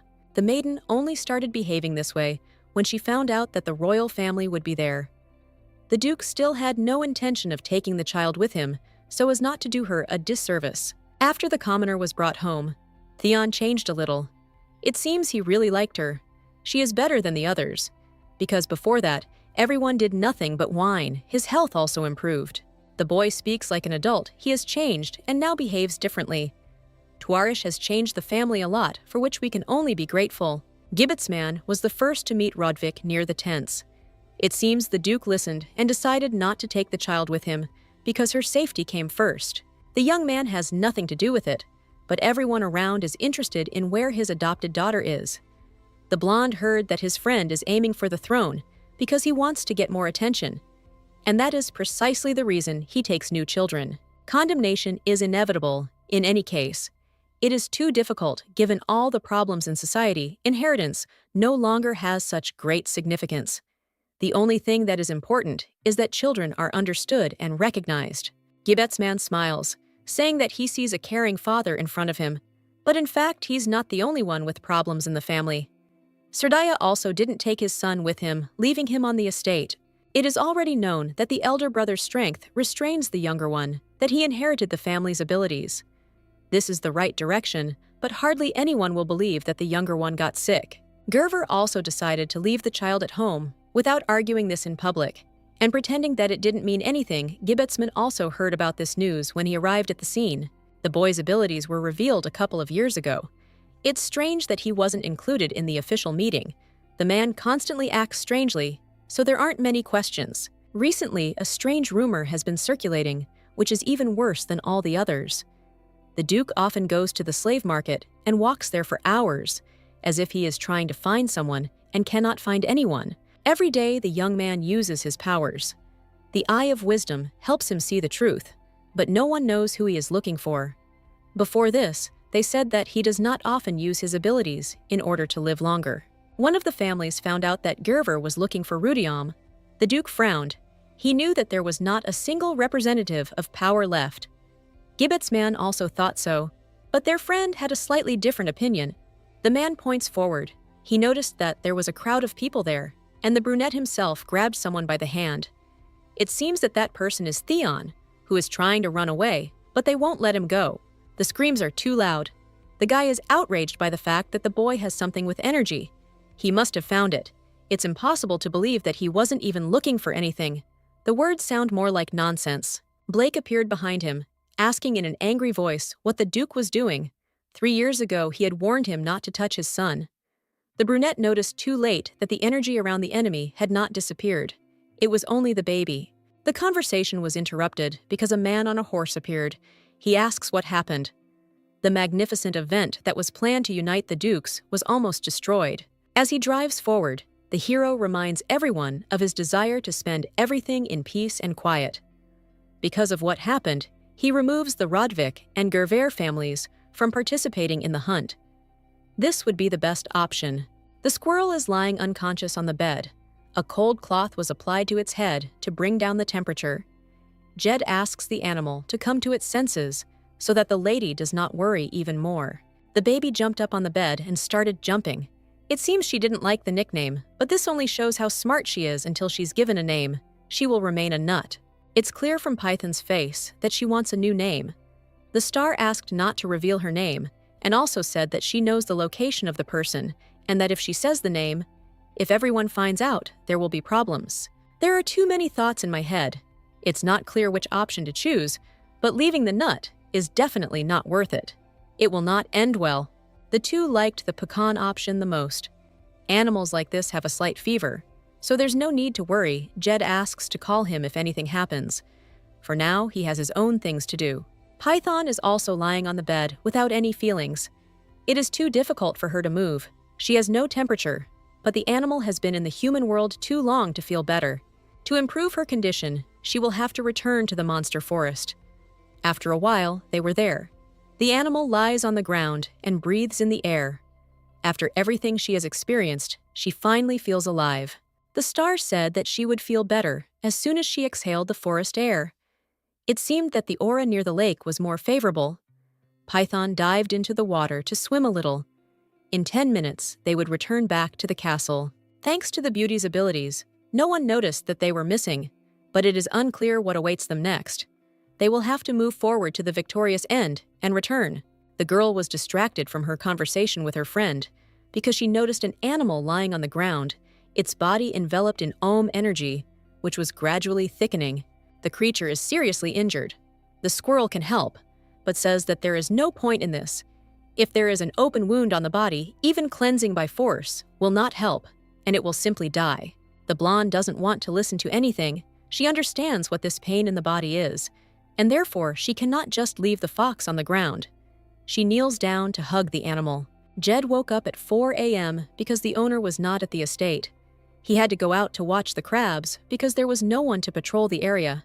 The guy walked one circle and realized that it was time to go back, but then in the distance he could see the lady. She couldn't be walking completely alone at such an early hour. The little one apologizes. Pekin begged to go outside for a walk, so it was impossible to refuse. If the squirrel disturbed her sleep, maybe it would be better to send her to live on the farm. But then again, Tuarish herself does not like this option. I was curious to know what the matter was, because everyone says that animals are much smarter than people, which is quite logical in some respects. The brunette decided to go check the bushes because he heard some strange sounds. He had made a walk around earlier and hadn't found anything, so some new animal must have appeared. A wolf cub appeared in the distance, the same one he had already seen in the forest. Rodvik doesn't know what to do with it, but serious wounds can't be ignored. The baby can be taken to a doctor to be cured, but for Jed this is madness, because the animal is clearly from the Serdian clan, judging by how young the wolf is. It is the second son of the Duke, whose abilities have recently manifested. If the child is taken away and something happens to him, all the blame will be placed on the Rodvik family, but the Duchess looks at him with two sweet eyes and almost begs to take him with them. Inside himself, the hero asked the gentleman for forgiveness for what he was about to do, but in reality, he hoped that everything would end well and the man would not even find out anything. The coronation takes place after the hunt. The glory of this year's victory shines over Serdia's head. The man sits down and accepts praise thanks to his majesty. Gibbet's man nudges Theon. If something like a showdown hadn't happened, as Rodvik would have usually won, the brunette wouldn't care. For the victory, they give several precious stones that can be bought for money. There are also things that cannot be purchased. For example, the boy cites a dessert prepared personally by the emperor's chef. The boy heard that, this year, it would be cookies that Tuarish would like. Theon wondered why the bastard had been getting on his nerves all day, but it turned out to be simpler. He wanted to talk about the dog since he was clearly interested in her. The hero continues to press. He says that you need to think carefully. The guy's sister was previously a commoner. She probably has never eaten such delicious sweets. In his head, the man imagines how the little girl will thank him for the food. He promises that he will bring cookies to Durkidion's estate by any means necessary. But the boy is no longer around. He ran away. Only a few days have passed. The girl checks on the fox cub, hoping that he has gotten better. The doctor smiles, all thanks to the fact that his mistress visited him every day and gave him love and care. The doctor says goodbye to the young lady. It's time for him to return to work. But if health problems arise, he needs to call for help. The girl smiles. She carefully strokes the animal. Thanks to regular cleansing, the amount of Om energy has significantly decreased, almost even disappeared. The baby woke up and began to lick the hands of his savior from memories of her past life. The lady knows that the Serdia and Rodvik families do not get along with each other. The Duke would have caused a stir if he had found out that his wounded son was in the enemy estate. Luckily, it seems that neither the doctors nor Jed know that this is an unusual wolf, and the man, as soon as his paw heals, needs to be released back into the wild. He will find his way home on his own. Blake's voice is heard. He seems to have already returned. He thought he could smell an animal from the room, but first he needs to check everything again. The little girl picked up the puppy and said that he was wounded. Her insides clenched. She was worried because she didn't think that the father would return so quickly. It's scary to think what will happen if he finds out that the animal is a member of the Serdia clan. The brunette says nothing and gently places his hand on his daughter's head, his voice soft, as he asks if she wants to keep the animal as a new pet. The child shakes his head. She brought him because he was badly injured. As soon as the wolf recovers, he will be released outside so that he can return to his family. There was relief inside because it seemed the Duke hadn't realized that the man in front of him was Serdia's youngest son. And that's exactly what they would do to ensure that everything ended well. In fact, Blake thought that Rish took the baby because she didn't think that he was a werewolf. And it's better to keep something like this a secret. The guy asks to go with him because he brought gifts. Now is not the time for laughter, although the mood has normalized a little. Even Python noticed that the energy around the Duke has become even denser. The aura of a dark color is going inward. The Virgo opens her mouth. As soon as they are in the room in front of her, there is a pile of gifts that the man bought. For the first time, he decided that it was worth choosing the best, showing his love. The blonde hurries to open each of them, while the squirrel tries to look inside too, wondering if there is something for her too. Maybe there will be an assortment of nuts in one of the boxes. This man is actually a good father, although he doesn't seem too kind. Python still doesn't understand what happened on the hunt, that his energy became denser. The hunting companion said that the man must use his powers, just in case he was cleansed before leaving, but now it has become even worse. Something more effective must be thought up. Theon entered the room, who by the way also bought some kind of gift that he chose himself. A plush puppy flies into the beauty's hands, and a grin freezes on her face. The squirrel is angrier than its owner. The boy is too sarcastic, as if he is trying to get into trouble. The girl is trying to calm down. She has no reason to argue with a 9-year-old child. It's not all that bad, because the brunette at least considers his sister his family. The father immediately stopped the guy. You can't treat people that a person loves, and who are important to him that way. The girl thanked her brother, and he was speechless, because he hadn't expected it. Jed followed the master, wanting to know if they would really leave the wolf cub in the castle. They have a converted Serdia left in the estate. He needs to be returned. Thank God everything will end, they just dealt with.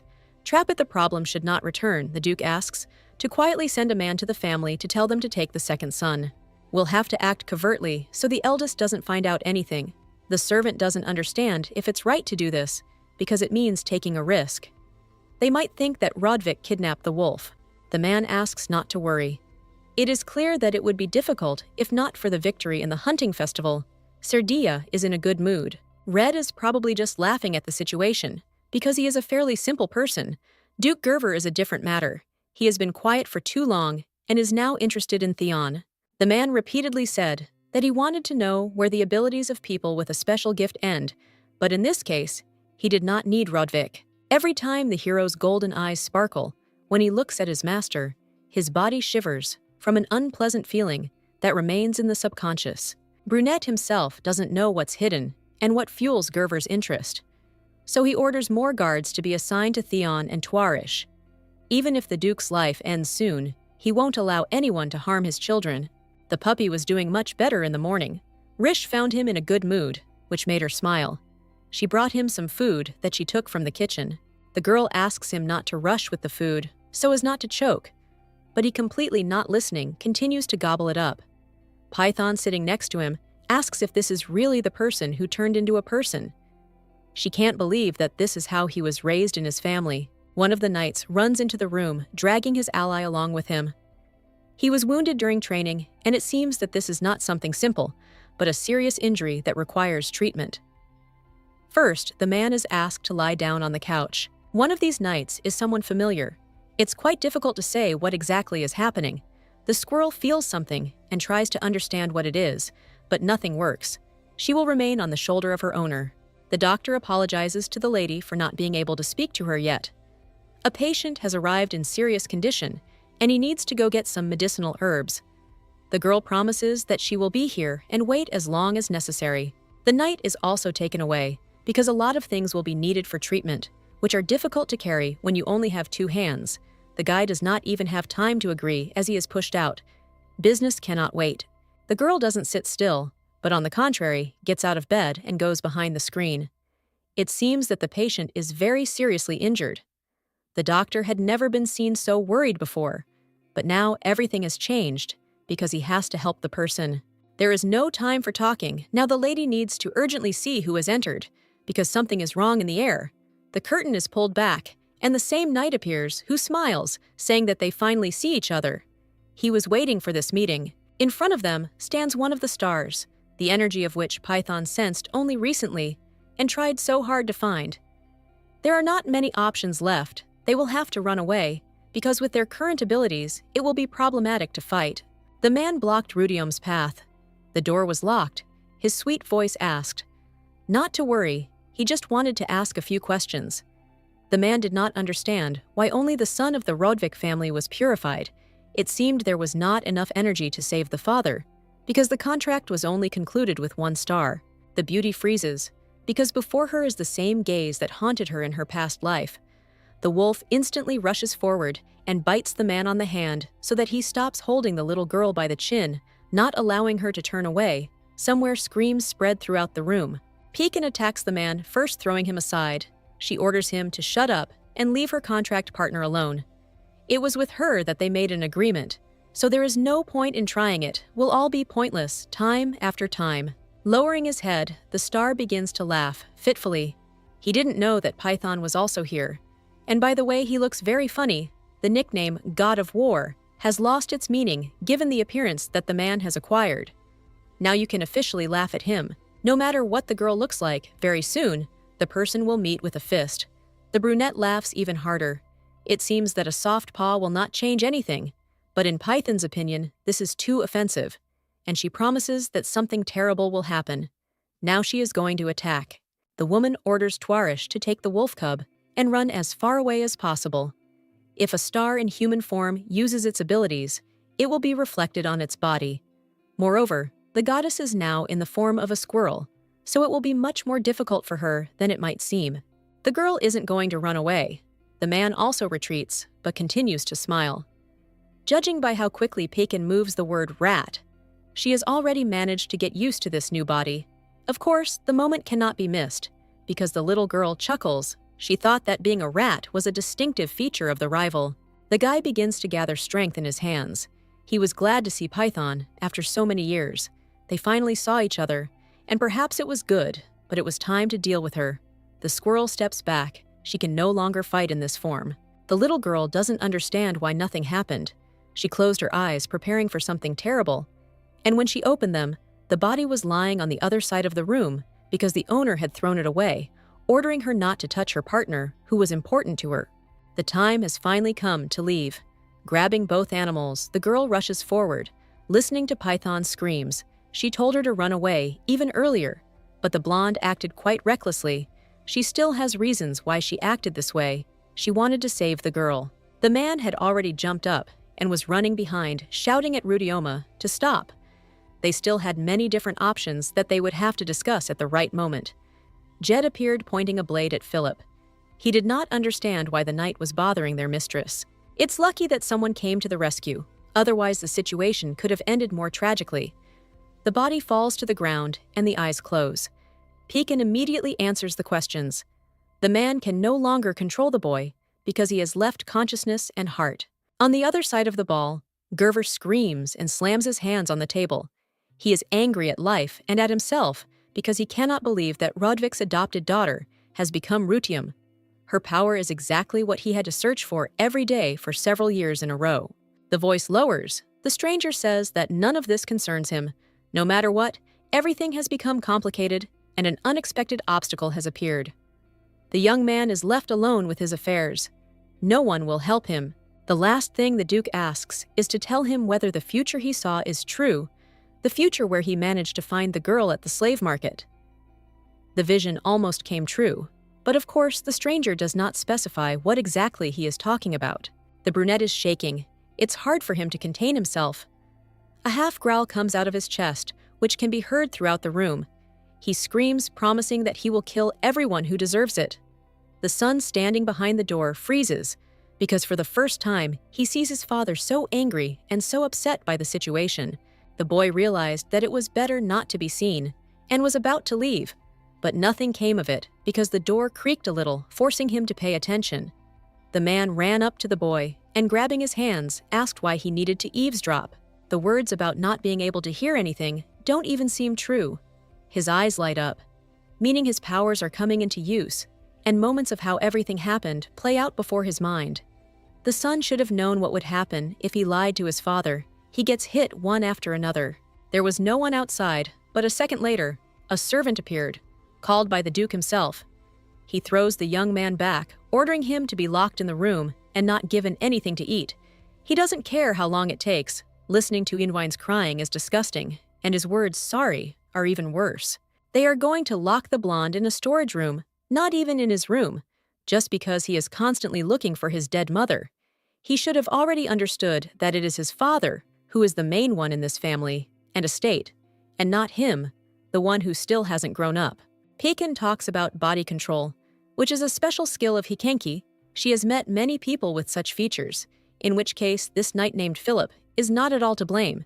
Because he did nothing wrong, his body was used. No one will believe the duo, so it's unlikely they'll be able to free the guy. Now is not the time to think about other people. He tried to kill the girl, and after everything that happened, his head should be filled with something else, or more precisely, new plans. Rudium doesn't understand why he needs her. It's completely illogical, but only for her.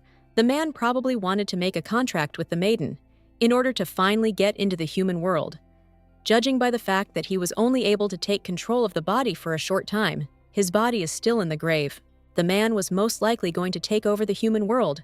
For now, this is the only option for what is happening. The world of stars is called a grave because there was nothing there except death.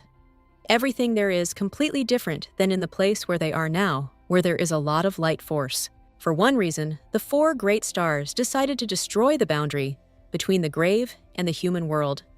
Their wishes were only for themselves, but the whole undertaking was too dangerous because such a thing could lead to the complete destruction of the world, which would be mired in darkness.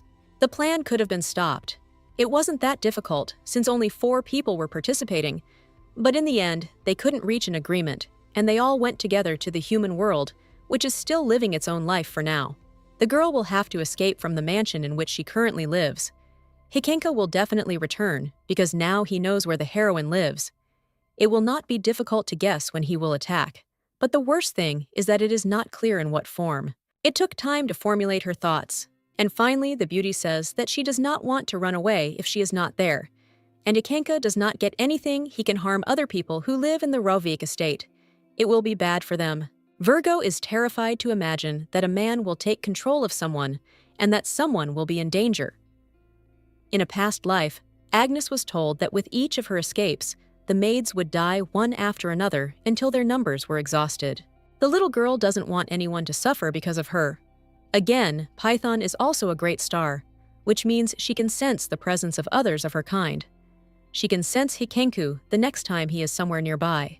The lady has chosen the path that, although not the easiest, is still the best. The heroine will not run away while she accumulates her strength. She hopes that the goddess of war can become even stronger than she is now, so that she can constantly help. The librarian leads the lady to the part of the library she wanted to make her own. The woman has sorted out all the documents that were there, but the books haven't been moved yet, so there's nothing to read. The maids haven't even cleaned up yet. The blonde waves it off, nothing terrible happened. She likes everything as it is. Now this place belongs to Twarish. She can do whatever her heart desires, now that there is permission she needs to try to extract the star fragment. No matter how difficult this task may be, there is no choice left. The blonde sits down on the ground and lowers her hands. She still can't believe that she can do whatever her heart desires. Despite the freedom of action, she doesn't want to destroy more than necessary so as not to spoil the room. It took just a little force to extract the piece. Everything happened in just a second. The floor cracked slightly, revealing a white glowing sphere which almost immediately ended up in Pekin's hands. The Duchess herself does not understand what is special about the fragment. Python calmly explains that stars change colors depending on their properties. White is healing and restoration. If the light was healing, then perhaps a person could develop healing abilities. Then those like Hikenka would be like bugs. The little girl can't wait to see what her mistress's abilities are. She asks to close her eyes and concentrate, like on that day when she had to use her powers to blow up that cart. It shouldn't be difficult. After a second or even a minute, nothing happened. Opening her eyes, the heroine looked around, trying to understand what all this was about. The squirrel quickly realized what was going on and hopped forward, pointing somewhere on the shelf. In front of them stands a mirror, which then shattered into pieces just because of the impact on the floor. It is hard to believe that such a fuss is only because of such a simple object, which is not even a person. He and Pekin have different thoughts on this matter for sure. Sometimes, if you're lucky, a person might show a couple of talents, but the girl doesn't even have the ability to heal. Which is strange. The girl nods, but doesn't really listen to the words spoken. She remembers that someone was talking to her that time. But today, it's quiet. The door suddenly swings open, and her brother appears on the threshold. He grabs the girl by the hand and says that they urgently need to run somewhere. There will be no explanation, and this becomes clear almost immediately, but they find themselves in the garden. Robin half calls Lily, and Lotus, two beautiful ladies with light pink hair who are running away. It is better not to take them into the estate. They will stay outside, so as not to destroy everything that is built and arranged. They can never sit still. Only now did the hero begin to fully realize that he shouldn't have taken the children with him. He'd fallen for his mother and grandmother's trick that he couldn't go unless he took his sisters with him. It turned out to be a cheap trick for small children. Wherever the guy takes Lily and Lotus, they always disgrace him. Today, he must check everything for sure. Every time he remembers that very day, he hears the ringing of bells in his ears, which remains in the subconscious, not allowing him to forget whether something is wrong with his health or whether he really likes that girl. The little girls distracted him from his thoughts again, calling for their brother, saying that they found some puppy in the bushes. Gibbetsman had never heard of the Rodviks having a dog, which meant something was wrong, and he had to get up from the bench to check everything again and make sure. For some reason, the sisters immediately want to take the animal for themselves, but it is not so simple. Left alone with the wolf, the hero realized that it was a werewolf, or rather Siegbert, whom he knows very well. The two had met before at last year's hunting festival, since he was with the Serdia clans. Dropping to one knee, the young man tries to make friends with the dog. But it seems that this will be problematic for now, because he is not even allowed to finish speaking.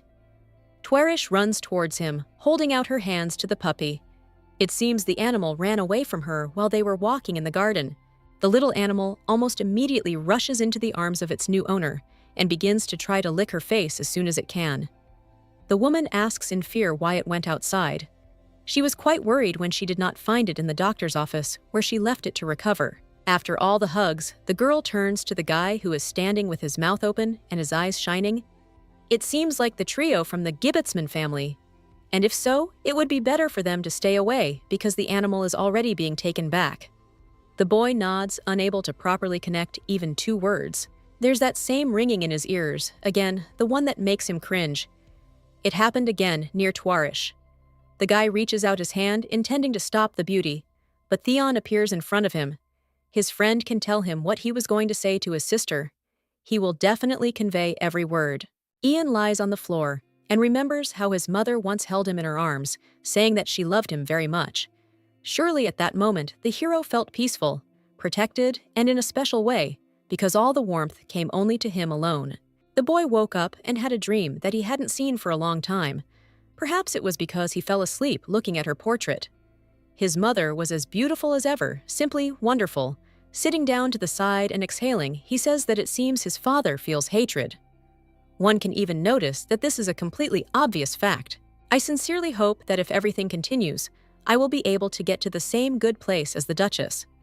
The same voice of the squirrel from the mirror distracts me from sad thoughts.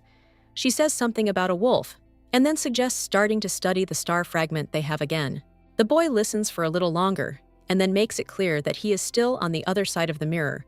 The squirrel jumps up and screams about a ghost that seems to have come back to scare poor people. The partner runs to the girl to ask where she went. The voices seem to have died down again. The guy can't stand it. It's hard for him. He starts shaking slightly. He almost falls to his knees and, sobbing, begs him not to leave him alone. It's cold and scary in this room, and it's not clear when the next time he'll be able to go outside. Python reported that the baby had golden hair, just like his eyes. Perhaps he was also possessed by Hikenka, or perhaps not. The goddess can distinguish the stars, and suggests that he simply has special powers, the same as the other families. The blonde thought they will be able to see each other again. She wants to hope for this. A ready-made puzzle is gradually starting to come together in her head, which makes her think strength and eye color already say a lot. Only one family has such distinctive features. For some reason, the conversation turns to Zig. He will be able to speak as soon as he becomes an ordinary person, again with whom everything is normal. The kid heard the girl called Rutium, and if he is not too loyal, he will tell someone, which will lead to terrible consequences in the future. Most of all, the main character is afraid that her father himself will find out about her true powers. She will try in every possible way to avoid this. She sits down next to Siegbert. In fact, she knows who he is. He probably also knows perfectly well that the Duchess is in front of him. The blonde isn't sure the animal knows what's going on, but his reaction points to that. So all that's left is to wait until the last minute and hope for the best. Since the hero knows who she is, it's better to keep it a secret. The secret will be only between the two of them, not counting Python. Siegbert seemed to nod, but immediately after that, he turned and ran around the corner. Somewhere Rodvik wasn't sure if they understood each other. The topic was a bit complicated. There was nothing to be done. All she could do was hope that everything would work out. Pagan assured her that there was nothing to worry about, and if the wolf blurted out something too much to anyone, they would hit him. Someone behind her gently placed a hand on the girl's shoulder, who, turning around, froze with her mouth open because in front of her stood a boy of average height with red hair. This was Zig, who, smiling, repeated again that they were friends, because of course he would not tell anyone about what he heard that day. The energy of was still hovering around his body. The girl smiles. This scenario suits her very well, so everything will be fine. They will of course swear to keep each other's secrets, and this will happen right now. The only question that remains for the lady is where Siegbert got these clothes that he is wearing now. The boy tore off a piece of the curtain that hung a little further down the hallway. He didn't have much of a choice to go back in a second. Despite the pleasant conversation, it would be better to turn back into a wolf before other people saw anything unnecessary. In the end, it would be more comfortable for both of them. Diva asks to return to the doctor's office and says that she will come to visit him very soon. The condition should improve. She is glad that everything was resolved, so simply there was no need to be so afraid.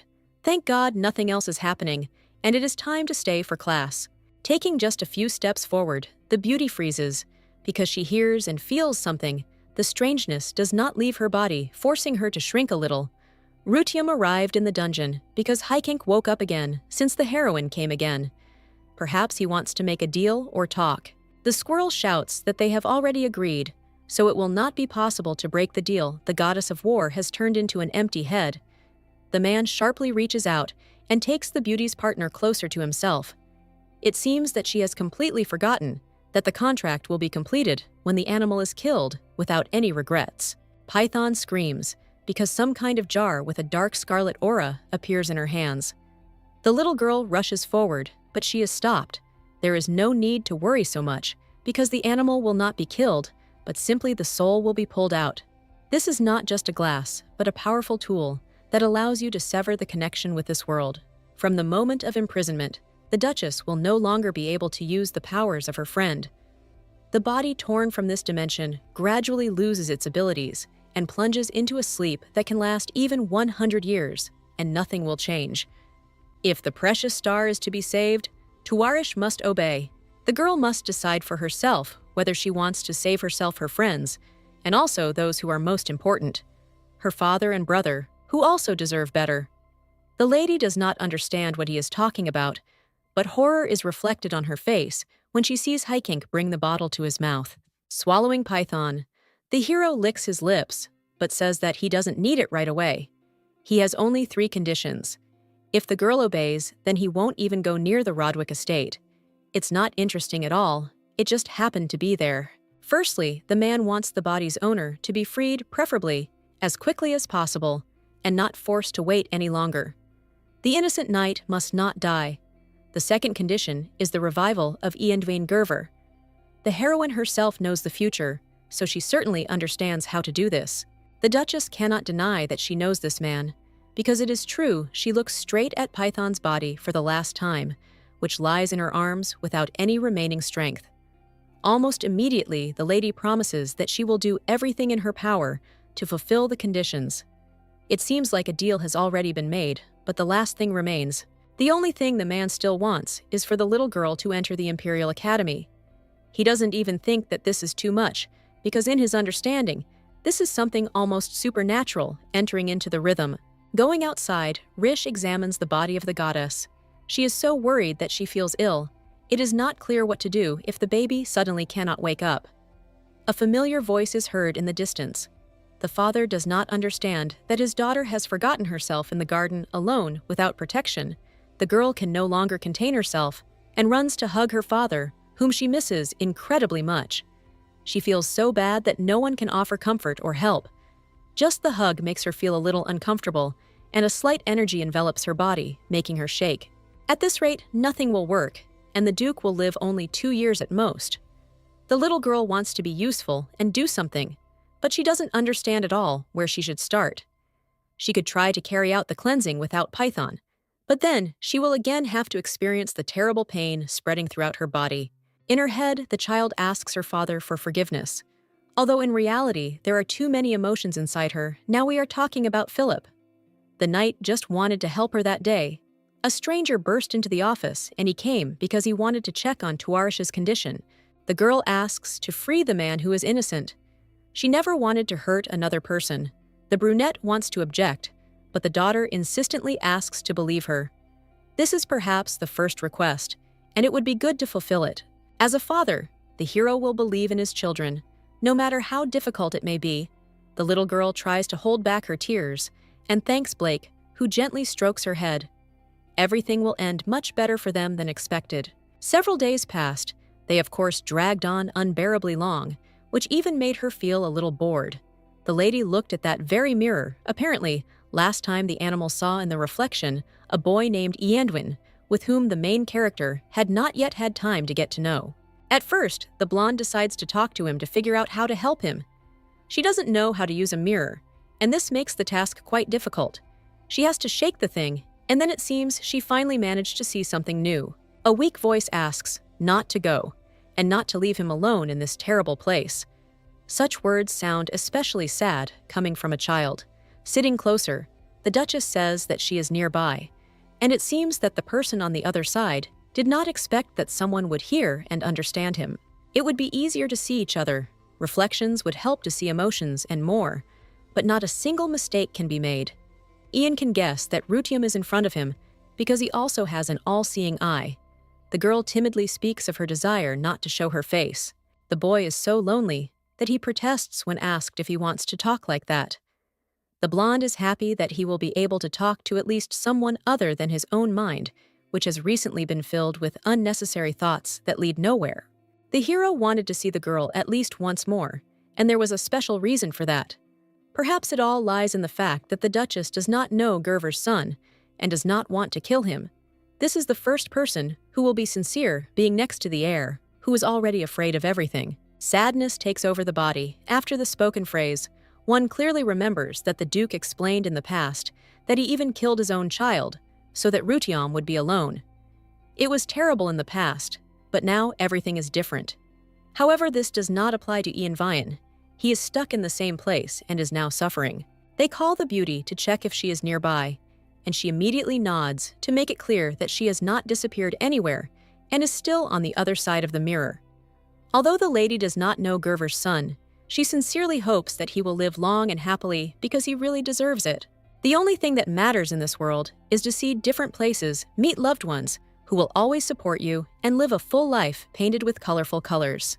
The guy can no longer hold back a sincere smile. He never even had the idea that someone could wish him a better life, deciding not to get hung up on one topic. He asks why Agnes's ex kept running away from him. When Rodvik first heard the voice coming from the mirror, she was scared thinking it was a real ghost. Laughter continues until the moment when the maid calls the young master. It's time to take his medicine. The little one hopes that they will talk again, but for now it's worth hurrying so as not to anger anyone. Blake told me at dinner that he had interrogated Philip again, and it seemed he had said the same thing as Rish. So he had been found not guilty, the work had already been done. Hikenka had managed to convince him that everything was fine, but the only one who still didn't trust him was Theon, who was shouting that he was against his sister's initiative. They made this decision after careful consideration, so there will be no turning back. In any case, no one gave a choice, so the boy should just listen to what they tell him. The man decides to tell his daughter something. In fact, the wolf cub she was looking after is the son of Duke Serdaya. The little girl pretends to be clueless, as if she had never even suspected the possible potential. Before it seems the child became very attached to the boy, so the Duke patiently waited for him to recover, which is how it all ended. He was taken back home to his parents and subjects. While the brunette was saying something, he without noticing it began to cough. His hand automatically reached to his mouth, and when he took it away, he discovered that there were some traces of blood, or rather a dark liquid left there. The two children froze in horror, not immediately understanding what was happening. The father simply denied it, saying that everything would end well. The girl says goodbye to Zig, who sadly lowered his head. She asks him not to be so upset, because at least all this time they had fun being together and playing. And this, it seems, is the most important thing the blonde promises, that next time they meet, they will be able to play even longer than before. And in that case, everyone will be happy. Jed and the gentleman stayed aside, just to calmly observe everything. It's good that the baby isn't crying because of the separation, and is behaving relatively calmly. The only reason is the fact that Rish is not a stupid child at all. She understands what's what, and won't get upset over trifles. Duke Serdaya has also already arrived. He bows his head, greeting his acquaintance, and thanks him for his help. Now it turns out that he will remain indebted to Rodvik for what they did not even suspecting who is in front of them. The brunette calmly asks what the man plans to do with this in the future. Whether the acquaintance really doesn't understand or is pretending to disown everything in every possible way, it should be obvious that the son was so badly hurt due to the fault of the elder, who again showed his abilities on him. If the situation that arose is not corrected, everything could repeat itself again until one day it will be too late. Of course, it doesn't concern the other family, but he wouldn't want to see his daughter even a little sad about the potential loss of a new friend. They're unlikely to listen to him, but the most important thing is to issue a warning, in which case the Duke has an idea. There's no need to worry. In the evening, the main character, as usual, was getting ready for bed when someone knocked on the door. A little girl appeared on the threshold and asked if she could be read to again. This option seemed the best for her. She didn't want to be left completely alone in a dark room when she could receive a drop of love from another person. The boy led the child into the room and, laying him down on the pillow next to him, began reading. At the moment when the princess saved the prince, the lady had already fallen into a deep sleep, as she was probably very tired. It was impossible not to notice that although at first she was embarrassed to call him father, now she comes every night to spend a little time together. Blake still sometimes wonders if the child really considers him her father, but the answer can only be obtained by asking directly. There are no other options. While covering the girl, the man quietly thanks her for the effort she made, and for the first time opening her soul and heart to someone, allowing them to know the real her. It seems the pathetic guy has very little time left to live out the rest of his life. He wants to apologize for not being able to take full responsibility for the fact that he took the girl only at his own discretion, depriving her of his home, which, despite all the horror inside, was an important part of his life. The boy is sad that things didn't turn out so well, but for some reason he is sure that the Rodvik name will be able to protect their future, doing everything to ensure the baby has a good childhood. Even if the man dies, which is ultimately waiting around the corner, very soon the name and duchy will always be with her, trying to take her under their wing. Only half an hour has passed. The beauty carefully opens one eye to check if her father is asleep. He really has already fallen asleep and seems to feel nothing. Her hand quickly reaches for the young man's palm. She needs to cleanse him of the energy, and if possible, remove as much of it as possible before he wakes up sensing something is wrong. Something in that moment grabs the heart, makes it shrink completely, and not understand what is happening. The little girl is thrown aside. She does not know what to do, this time after the cleansing. All the power did not disappear. And even after the procedure, almost every night it does not get better without Python. It is impossible to use the abilities properly. There's only one option left that will have to be used for anything to work out. The girl takes that same pearl out of her pocket. Her friend said that the star can restore abilities, and also that it can store healing abilities. So even if the heroine uses her abilities every day, she will be able to heal her body normally. In fact, the beauty becomes very scared. She does not know if she is ready for such an important step, but in the end, she brings the object closer to her body. It is not clear how much pain it will cause, which only makes it even more scary. It is worth trying. It is never too late to start something. Tuarish has no right to lose her father so easily, who deserves the whole world, which will always be better if he is alive. The heroine experiences torment, but lights up with joy when she sees how she completely cleanses the man. She understands that she can officially be proud of herself, but this is where the good ends. A cough begins. Morning has come, and the first rays of sunlight penetrate into the room, calmly jumping across the bed. The hero does not understand what is going on. He feels quite rested. His head does not hurt at all. Although before this, almost every time the horror came with different symptoms. Looking around, the gentleman doesn't understand what to do with Tuarish, who seemed to be falling asleep next to him. There are even more questions when a frightened Jed runs in and goes with the young man to the doctor's room. The old man is sobbing. He is faced with such a situation for the first time. No remedy can stop the bleeding. It is simply so strong. Only now the guy begins to gradually put one piece of the puzzle together and begins to understand what's what. Everything was obvious from the very beginning. During their first meeting, the former Agnes's own uncle almost sold her as a slave, and by pure chance at that very time, Gerver was looking for rudium among the people at the slave market. During the hunting festival, the Duke behaved even worse, pestering Theon and asking if he had found the one and why he was hiding it in the castle. The zeal with which the Eye of Wisdom searches is not the power itself, but the daughter of Tuarish, in whom all this is contained. The man had long ago learned that she was not in the market, but someone had taken her and seemed to have sniffed out where he should now look. The little girl at their first meeting asked if they would hurt her. She was especially afraid of this, and this pain was clearly manifested due to the purification of Omrish had been sacrificing herself all this time only to save the Rodvik family, which would have gradually sunk into darkness if not for this little child with her plan to purify the body. The man speaks with anger in his voice, which is difficult to miss. Tuarish must survive, and this time it is not an order, but a real request. A little later, the young man has already moved to his office to talk with Jed. He wants to know how many people have already examined his daughter, and in total it is 8 people, while 4 more doctors are still awaited. If they need something, it will of course be provided. If they manage to save the girl, the person will be given any reward that he himself wishes to receive. The brunette listens to all this and chuckles a little. He thinks that this is right, but at the same time he does not quite understand whether it is worth doing all this. News of the reward could spread, and it could attract not only doctors to the estate, but also other fickle individuals who would only bring trouble to this family.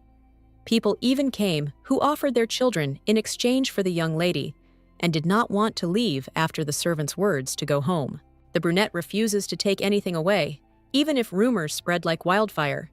It's better than doing nothing. If he doesn't save Tuarish, he'll blame himself for the rest of his life. All other problems are solvable. The little girl has done so much good for Rodvik and his son. He'll save her even at the cost of his own life. The blond man enters the office and calls the gentleman. He didn't want to distract him from the important conversation, but it seems he will have to go outside because a bright red wolf came to the main gate. The two exchange glances because each of them instantly understood who exactly they were talking about. Now they will have to go out to check everything again. The knight leads to the gate on the ground, near which sits a wolf cub with devoted eyes. He arrived early in the morning and has not left this place since then. The knights who first noticed him said that he came from the northern wing. There is usually no one in that direction for one simple reason. There is a forest of monsters there. Even an adult cannot survive there alone. And it seems that Siegbert ran through all the obstacles, risking his life, just to meet Riche. His actions show how much affection for the girl developed during those 2 weeks of courtship. There is nothing else to do, the gentleman asks, to let the baby inside. The knight asks for the last time if the man is sure this animal, unlike last time, is now the heir of the Duke of Serdia, which he was made quite recently. The differences are big, and if something happens, the responsibility will be much greater. The guy asks if the guy heard about the rumors that had already spread. Sieg became the heir, defeating the firstborn of the Duke, who is 6 years older than him. A recent conversation with the man pops into his head. This is exactly the idea he spoke about earlier, the last time the wolf cub was returned to the family. The brunette couldn't even imagine that the leader would force his sons to fight against each other. This werewolf had a strong opponent because the eldest was well prepared. But the little one, although he was wounded until he bled and could no longer move forward, still decided not to give up. Many say that Zig won thanks to his persistence, which he has no shortage of. The animal's body is indeed covered in wounds. Some of them are not so terrible, but blood is visible from some. Despite all the pain, he still came to the Rodvik estate, which is too far away. You can't say that he has no guts. The future will be good. Jed, standing behind, finally speaks up as he noticed that the gentleman had become a bit lost in thought and wasn't listening at all. The heir wasn't just a family member, and he wasn't sure if he should be allowed inside when it would be easier to leave him waiting outside the gates, so nothing would happen. If the boy had arrived in this place as the one to receive the throne of Serdia, he would not have been in such a deplorable state. He would not have had to suffer so much and further go through the forest of monsters to achieve his goal. It is immediately clear that the wolf arrived as a friend of Blake's daughter. And nothing more, he was sent immediately to Tuarish's room. Theon stands next to the bed, quietly asking his sister to wake up, using as an argument the fact that even the girl's new friend has arrived. The animal's sad eyes make the heart clench. He jumps onto the bed and begins to lick the beauty's cheek, which the guy really doesn't like. Screams are heard in the room. The doctor took Zig away, believing that he would first have to treat the wounds that were preventing him from functioning normally. The brunette tries not to pay attention, but it was all too complicated. He turns to Killen, asking if his sister would recover. In his head, memories of his mother, who left them after her illness, filled his head. The hero can't hold back tears freeze in his eyes because of the image he created for himself. Sometimes those around him forget that he is still a little child who feels pain inside his heart. The Duke does everything possible to help his daughter, and of course, she will recover. You need to trust your father. The situation will end on a good note. The doctor lifts the gentleman from his chair and asks him to come with him. The young lady should not be disturbed so much. She vitally needs to get more rest. And then perhaps tomorrow she will open her eyes as if nothing had happened and smile her radiant smile at the whole world. The guy no longer understands how to feel about this. The more time goes by, the more difficult it becomes in his soul. The Duke does not understand why the girl did this and why she saved him while directly harming herself. Every action must have its meaning. She probably did not want to lose her father just as much as he wanted Tuarish to be near. The young man volunteered to be a father. He was the one who found the child and took him into his home, intending to take good care of him, making his life a little easier. But in fact, he did nothing to help him achieve happiness. The brunette sits next to him. He still feels too lousy to say anything, but he promises that he will do everything for the one next to him. The hand tightly squeezes the palm, which seems to have just moved. The man is trying to understand what will happen now. But he could not predict that the blue eyes will suddenly open and a smile will appear on the face. The girl is glad that her dad has recovered, and he is happy that she is back with them a second later. The heroine is in a tight embrace. Ian Vane is sitting near the wall.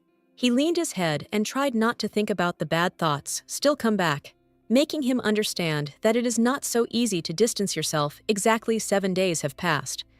But the girl on the other side of the mirror still hasn't returned, although she promised that they would see each other again. Something is wrong, because before she came to chat every day, a soft voice is heard. Ian immediately jumps up, saying that he is here and has not gone anywhere. The first thing Rish asks for is forgiveness. She was very ill, so she was unable to contact through magic. The girl wanted to talk to her friend as quickly as possible and was constantly thinking about it. The guy can't believe that they were worried about him even when the illness was getting the better of him. But this news brings a slight smile to his face. He talks about how he was doing all this time. The hero was sitting in the room and drinking his medicine. Everything was as usual. Rish noticed that these are the same pills that his father scolds him for if he doesn't take it. The girl decided not to delay and asked what he thought about entering the Imperial Academy. He said that the more medication he took, the worse he felt. If he entered school, his father would no longer be able to influence his son so much or force him to do something he didn't want to do. Ian agrees in some ways, but if he goes to the academy, he will only be able to return home during the holidays and may no longer be able to talk to his only friend. This is not true. The girl is also going to enroll, and they may see each other. The question of a direct meeting is quite difficult to answer. Anna interrupts the conversation. The lady has not yet recovered, but has already escaped from her room. It is time to return back, considering that the wolf gentleman is already waiting there, who came especially to visit his friend after her serious illness. The girl quickly throws out words about how she urgently needs to leave. There is absolutely no time left, and hurry is the most important thing in any case. They will have to talk later, again. Ian is left completely alone. He puts his head on his knees, thinking about the academy if he manages to get in. Then they will be able to talk more often. The girl saw Zig and immediately ran up to hug him. Rish was even a little angry that the little one came back covered in wounds. She said that there was no need to visit her friend because she had to overcome the forest of monsters first. Even if it was faster to go through that place, it didn't mean that she had to use the dangerous path. The brother sitting next to him on the bench is eating something and seems to be against what they are talking about. The little one thinks that there is no problem because this is not the first time the wolf cub has overcome the distance that lies between them. Perhaps he has managed to learn to survive in the forest, and this is the most important thing for now. The girl hugs her friend and agrees that he is no longer so weak that he needs to be taken care of like that. She is only now beginning to understand that the animal seems to be growing in size each time significantly. Deciding to change the subject, the girl asks what the young man forgot in the garden. He wasn't going to play with them, but the words don't sound convincing. The guy was told to look after the wolf cub. Blake had a proper conversation with Siegbert, so that he understood what was going on. First of all, he was allowed inside, because he was a friend of Twarish. If the kid wanted to come to the Rodvik estate in the future, he should never leave his wolf form this way. He could fool some people. Theon reminds his friend of his father's order. This is the most important thing, because failure to comply could end very sadly. If the animal suddenly does something strange, the boy will immediately report it to be taken away and not allowed back, perhaps ever again. The boy reached out his hand to give the wolf cub a little slap on the head, but the wolf cub suddenly grabbed him by the sleeve and pulled him somewhere to the side. A second later, they both found themselves in a puddle, after which the water got everywhere it could. Siegbert didn't care, and he simply shook off his fur a little, continuing to send the drops in different directions. The stupid animal will get what he deserves, and will see the power of Rodvik. It will be some kind of revenge. The guy gets up from the puddle and hears his sister laughing. If the girl is so happy, she will also get what she deserves. It shouldn't be funny to see her brother, but you can't turn back time. The blonde jumps up and tries to run away, letting out wild screams. The children returned after sunset, but each of them was covered in mud and water. The Duke looked at their clothes skeptically, but then exhaled. They looked like they were having a lot of fun, sitting down. He began to wipe the girl's face with his sleeve. Jed helped clean up the young gentleman, and recalled that he had gone there to look after Siegbert, which ultimately did not happen. The beauty is truly happy. She can't even explain what she's thinking about. There's no certainty in her head about how long this happiness will last. There's more and more energy around her older brother and father, which only grows every day. After cleansing, they get better. But each time the effect is short-lived. Perhaps there is another way that the beauty has not yet found. She needs to think about what she can do in the near future. The girl wants to ask the Duke some question. She clears her throat a little and tries to get herself in the mood to be allowed to do what she has to ask for. If the older brother enters the academy, they won't be able to just play around like that. So the blonde makes sweet eyes and begs that she also try to enter and pass the exams in order to study with Theon. These words made the Duke freeze. He didn't understand why she needed this, but it seemed he couldn't refuse. Only 3 years have passed, which lasted quite a long time. The gentleman decided to visit the academy because Rish will be entering there very soon. He just wants to ask the teachers to take care of the baby and pay attention to her. Like all the other aristocrats, the two talk and then follow along the corridor of a beautiful estate. Jed doesn't quite understand where this is all leading to. The hero didn't do this even when Theon did, saying that nothing would happen. Ultimately, the boy became the best student in his class, making everyone else very happy for him and proud of his achievements. Perhaps the concern is justified by the poor health of Lady Tuarish, which has recently worsened. The little girl is overprotected. She deserves to decide for herself, despite the fact that she is still technically a child. Even though this is true, and it is acknowledged, the Duke can't help himself, and in fact, he doesn't even try, because he doesn't see the point. The girl is rudium, nothing should happen to her. Added to all this is the problem that Rish for some reason decides to hide from everyone, the fact that he possesses one of the most powerful magics. There is no choice but to follow his daughter's example. Most likely they are on the right path. The right decision was made, considering what kind of person Gerver is. 3 years had passed since the last hunting festival 3 years ago. And since then, the man had not tried to give up his plan, which means that he had not lost an ounce of interest in Tuarish, or rather, in her powers. The first attempt was that he sent a spy to the mansion, who watched the child and chose the moment to separate her from the others. In the end, Blake even had to find a double of a girl of the same age just to hide her from observation, because in those moments, the Eye of Wisdom was used, trying to find a loophole. After the last one, the guy seemed to lose interest, at least a little, and lay low. It is not clear how long he will last, but even if he is making an insidious plan, the most important thing is that he does not touch the child. Blake is aware that the Duke's son is studying at the same academy in his second year. He will have to be more careful and ask his daughter to behave in the same way, so that the two do not have a single chance to cross paths. If this happens, the end will be guaranteed. For sure he can work for his father and pass everything on to him. In the corridor, the man, of course, bumped into the boy. He was so immersed in his thoughts that he himself did not notice how he appeared in his path. The boy immediately bowed his head, greeting the Duke. They saw each other several years ago at the hunting festival when his family was suspended due to an altercation. The brunette isn't really listening. He's interested in something else, so he grabs his interlocutor by the chin with his fingers, asking if he had the same color pupils back then. He knows that all people with special abilities have golden pupils, but in his case, they are now some kind of gray shade that no one even recognizes. It's clear that the blonde is worried, and even shaking a little, but he's trying to pull himself together and give a normal answer.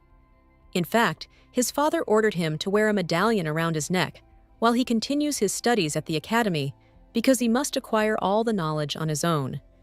This is the most favorable option for being the strongest. The superpowers a person needs can only be acquired by going all the way to the bitter end. This pendant prevents the use of these powers, but the magic prevents the removal of the jewelry, so there is no other way out. The reason is plausible, but Rodvik doesn't trust Gerver. He doesn't know what he's up to this time.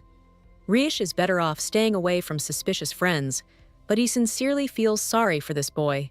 Before leaving, the Duke said that if the hero suddenly needed any help, he could always ask Blake about it, and he would try to solve the problem. There was a commotion in the class. Many already knew that Durkadion's sister would be among the newcomers. She entered a little later. Although she is the same age as him, she is a commoner. Some kid doesn't call a girl lady. He just calls her names, and even after his deskmate says that her brother might get angry if he hears it, he just laughs. There's no point in thinking, because Theon hates the girl with all his heart. The brunette heard how recently, when the guy was asked about her existence, He got angry, which once again confirmed all the guesses. The beauty is probably disgusted by her own family, although given her background, this is not even strange. Others agree that they would also be angry if some commoner suddenly appeared in the family, but she is lucky because she is second in line to the throne. Considering that the lifespan of people with abilities is not that long, it will be a little easier to climb to the top and take the title. The girl asks to be quieter because Ianvine is sitting in the hall, who also has power and can be offended. The conversations stop as soon as the teacher enters the hall. She begins the roll call and marks everyone, but once again, she has to stop at Siegbert, who as usual is not in his place in the audience. The woman had already warned Serdi several times that if he missed class even once more, he would not be able to receive the top grade that was valued. It seemed that the words seemed like a joke to him, since he still did not show up. The boy should know what serious consequences awaited him. One of his classmates would pass the information on to him. Ian sits and dreams he doesn't even listen to the words because he's not very interested in it. He knows that today is the day of the entrance ceremony that girl said that she would come of her features. The young man only knows how her voice sounds. It resembles the sweet singing of birds. He sincerely hopes that he will be able to recognize her when he meets her and have a normal conversation. The heroine stands before the entrance to the Imperial Academy, and next to her is her father and Philip. Before such an event in life, there is surely a drop of excitement left inside, which will linger in the mind. Here the Duchess's joyful school years will begin, and the man will lay down his life to protect her and ensure a good time with her friends. The blonde nods, but reminds her that there is no need to risk her life. His life is also precious. It is his duty, and the man is glad that the mistress chose him. So now he will have to repay. It seems the guy likes how the next year will go, and he himself wants to be nearby, going to school. Philip remembers how Anna and Jed ordered to keep a close eye on Tuarish. She can't even imagine how fierce the competition for the honor of serving was. So if you don't take risks, acquaintances will probably make it, so that you will have to regret the day you were born. It's a little scary to think about it, but in reality, everything is not so bad. The knight was chosen for protection, because he could be possessed by Hikenka at any moment. It's a bit of a pity that the guy is so happy inside, although ultimately, the reason lies in something more important. The girl is not going to tell her true intentions. She will stay aside, allowing him to rejoice a little. That spirit promised that the girl would be able to meet Python again, only if she entered the academy. This was one of his conditions that were set out first. Tuarish rushed forward, trying to enter as early as possible, but due to her age, she was able to get into the place only after 3 years of good preparation. There's joy in her head, because very soon she'll be able to meet the goddess of war. No one knows what the beauty is thinking, but her mood has improved. A crowd is gradually starting to form in the distance. This only means that the ceremony will begin very soon. Tuarish will go there with the Duke. The time has come not to be afraid. The Duchess will definitely save her friend. She proudly raises her head, the two follow forward, and hear someone begin to whisper about the commoner's origins.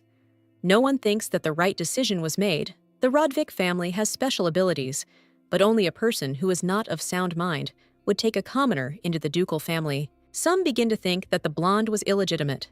Philip gets angry and asks the gentleman if it should be sorted out, but he brushes it off since today is the ceremony for Rish. It is better not to cause a commotion that could ruin the whole impression of the first day. The man watches the child look around with interest. It's time for him to return to the duchy. He hopes the girl can handle it on her own. The little girl nods vigorously.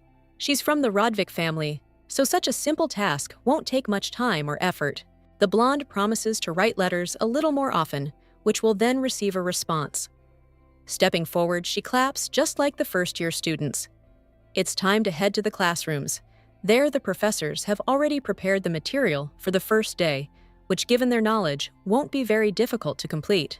Rish hears a familiar voice calling her, and turning around freezes, because Theon and Robinhalf are standing in front of her. They came to see each other, so the girl is going to hug everyone, although not right away, but she realizes that the two should be in class. It seems that a decision was made to skip, despite the fact that this is strictly prohibited. Gibbetsman steps forward and pushes his friend aside, saying that he, unlike him, knows nothing. The boy is on the committee organizing the entrance ceremony. This is something he can even be calmly proud of. They haven't changed at all.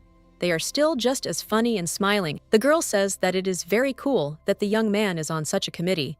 The words hit him right in the heart, and he almost fell to the floor.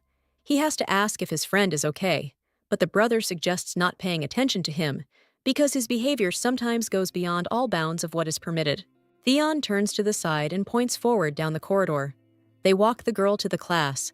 She is not going to go anywhere, stops and raises an eyebrow because she does not need help with such a simple task her father assigned Philip, who if possible will always be nearby, so that if anything happens, he can protect her. Sinka is about to leave.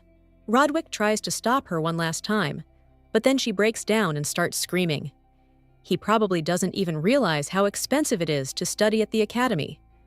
There's no need to keep looking for excuses to skip classes. Study harder and try, so that Blake is happy with the successes he sees. The knight set off with his mistress. The ceremony had just taken place, but she was already quite tired. The heavy workload was making her nervous. Security guards were forbidden from accompanying students in the classroom. However, Hikinka wouldn't possess a body when the main target wasn't around. For now, this was the beauty's only hope. She had to say goodbye at the door. Tuarish can't even imagine how it happened that she entered the academy, because in the past, it wasn't even some kind of dream. Her father asked if his daughter could handle it, so there's no need to let her down. She will try and put in all her strength until the very end, just so that everything goes well. To begin with, the plan will remain the same. Saving Python is the most important thing, and then they will all be happy for the rest of their lives. A picture of happiness that cannot be taken away has already formed in their head. The door creaks, and a teacher enters immediately, ordering everyone to be quiet. It turns out her name is Rombella Ismatic. She will be the one teaching the first lesson, which should go relatively well. Before it starts, she must expel the offender, and then the first materials will appear on the board. Behind him sits Siegbert, who is not even in the stands, but on a table in the form of a turtle, which just moved. Many students thought it was just a statue, but it turned out that the young man entered quietly, trying not to distract anyone, and transformed. He approaches Rish and says that he came because he was very bored. The little girl wasn't even given a chance to respond before Rombella started screaming. Serdia had dared to skip her morning class and had come to all this to disturb the first-year students. He would be severely punished for the way he had behaved, and his actions would serve as a lesson in the future. Tuarish Rodvik was asked to follow the teacher. At first it seemed that she would also receive punishment, but they approached the principal's office. There is a commotion inside the room. The teachers have never seen such high numbers written on paper. They represent the power that a person possesses. The girl's abilities are at the level of 98 out of 100 existing for an ordinary person. This indicator is usually no more than 5, and for people with innate magical abilities, from 10 to 30, even those who were born into a family, with special powers, only 50 to 60 points. But as a rule, this is no more. Someone on the committee must have made a mistake. There can't be any other options. It's true one of the teachers denies it. He can't remember the last time they made a mistake. The director is also asked about his opinion, but he doesn't have time to answer, because Tuarish enters the room with Rombella, who brought her in on orders. The little girl was called because of her magical abilities test results. The blonde immediately realized that every prospective first-year student took this exam before the entrance exams. It was one of the most important parts of the admissions process. In order to see for herself, the lady is handed a sheet of paper with the results. Since she knows nothing, she asks if it is normal to get a 98. The teachers are vying with each other to shout such talent cannot be acquired. Even for money, such people are almost never born. They are unique among themselves. The director barely audibly rises from his seat and quietly asks again to make sure that what he heard was true. This, as we know, will be enough to put the Udik Academy in its place, which for many years treated others as a second-class institution. The old man seemed to have gone a little too far. He sat down on a chair and apologized. However, in view of these results, he would like to offer something to Miss Tuarish. She might agree and thus gain more privileges. The girl has the right to transfer from the general department to the magic department, where a scholarship will be paid for 8 years, which is given to all star students who stand out from the rest. The blonde froze in surprise. She certainly didn't expect this when she entered the office, and she had to promise to think about it and return with an answer. I remember a conversation with Python when they were all still together and came to a picnic in the garden. In the human world, stars are called magical power. Wizards have exactly these abilities, and there aren't many of them. They have been connected to this world for a very long time, so everything originated earlier. People had cleverly learned to use the power of the stars, which was leaking here and there, and the goddess thought that becoming a sorceress might be a good option. As is known, rudium was created by the most powerful star, which would allow her to surpass all her allies and opponents. Surely Tuarish got such a high result on the test only because she is a natural healer. If she studies magic, she will be able to cleanse people from even without the help of Python. This is exactly what the beauty has long desired to obtain, but now does not know how to react. Both father and brother are still healthy at the moment, but a little time will pass, and destructive energy will accumulate inside again. The girl would like to cleanse not only her family, but also Robenhalf and Sieg, who have always been kind despite their origins. The heroine counts on her fingers who she can add. It would be better to write down Duke Serdia and Gebetsman as well. There are many advantages to everything. With the scholarship, Dad will have to pay a little less for his studies, so the budget will be planned more rationally. Ianduin also comes to mind, about whom the lady has not heard anything since she said that she was entering the academy. She promised to talk to him through the mirror during the holidays. When the girl asked about Gerver's son, they didn't really tell their friends anything. Robinhalf tried to smile and understand why the beauty was so interested in that man, but his brother couldn't restrain himself at all and started to get aggressive. Now that the blonde is at the academy, she can figure everything out herself. She doesn't need help as much as she did before. She will be able to cope with the task, even if it takes some time in the corridor. The lady met Philip while he was waiting for the woman. Some girl suddenly fell on her knees in front of him. The knight helps the stranger to get up, but then two men appeared behind her and asked Celine why she was sitting on the floor. The first possible scenario is that the green-haired man pushed her down. The woman screams that this was not the case because they were trying to help her. A crowd formed around everyone, was shouting that they were on the girl's side, and Rodvik's people wouldn't get off so easily, although they shouldn't be at the academy at all. They began to put moral pressure on the beauty, ordering her to answer and tell the truth. The stranger turns his gaze full of hatred to Philip and Tuarish, and then spits out offensive words like master, like servant. Maybe it's all because he also comes from a commoner background. The lady tries to defend the knight, saying that he did nothing, but he promises that he will figure it out on his own. The man quickly realized that the students gathered nearby did not like the fact that Rish was not from a noble family. No matter what she said now, no one would listen. They despised her and created a commotion to ruin life at school.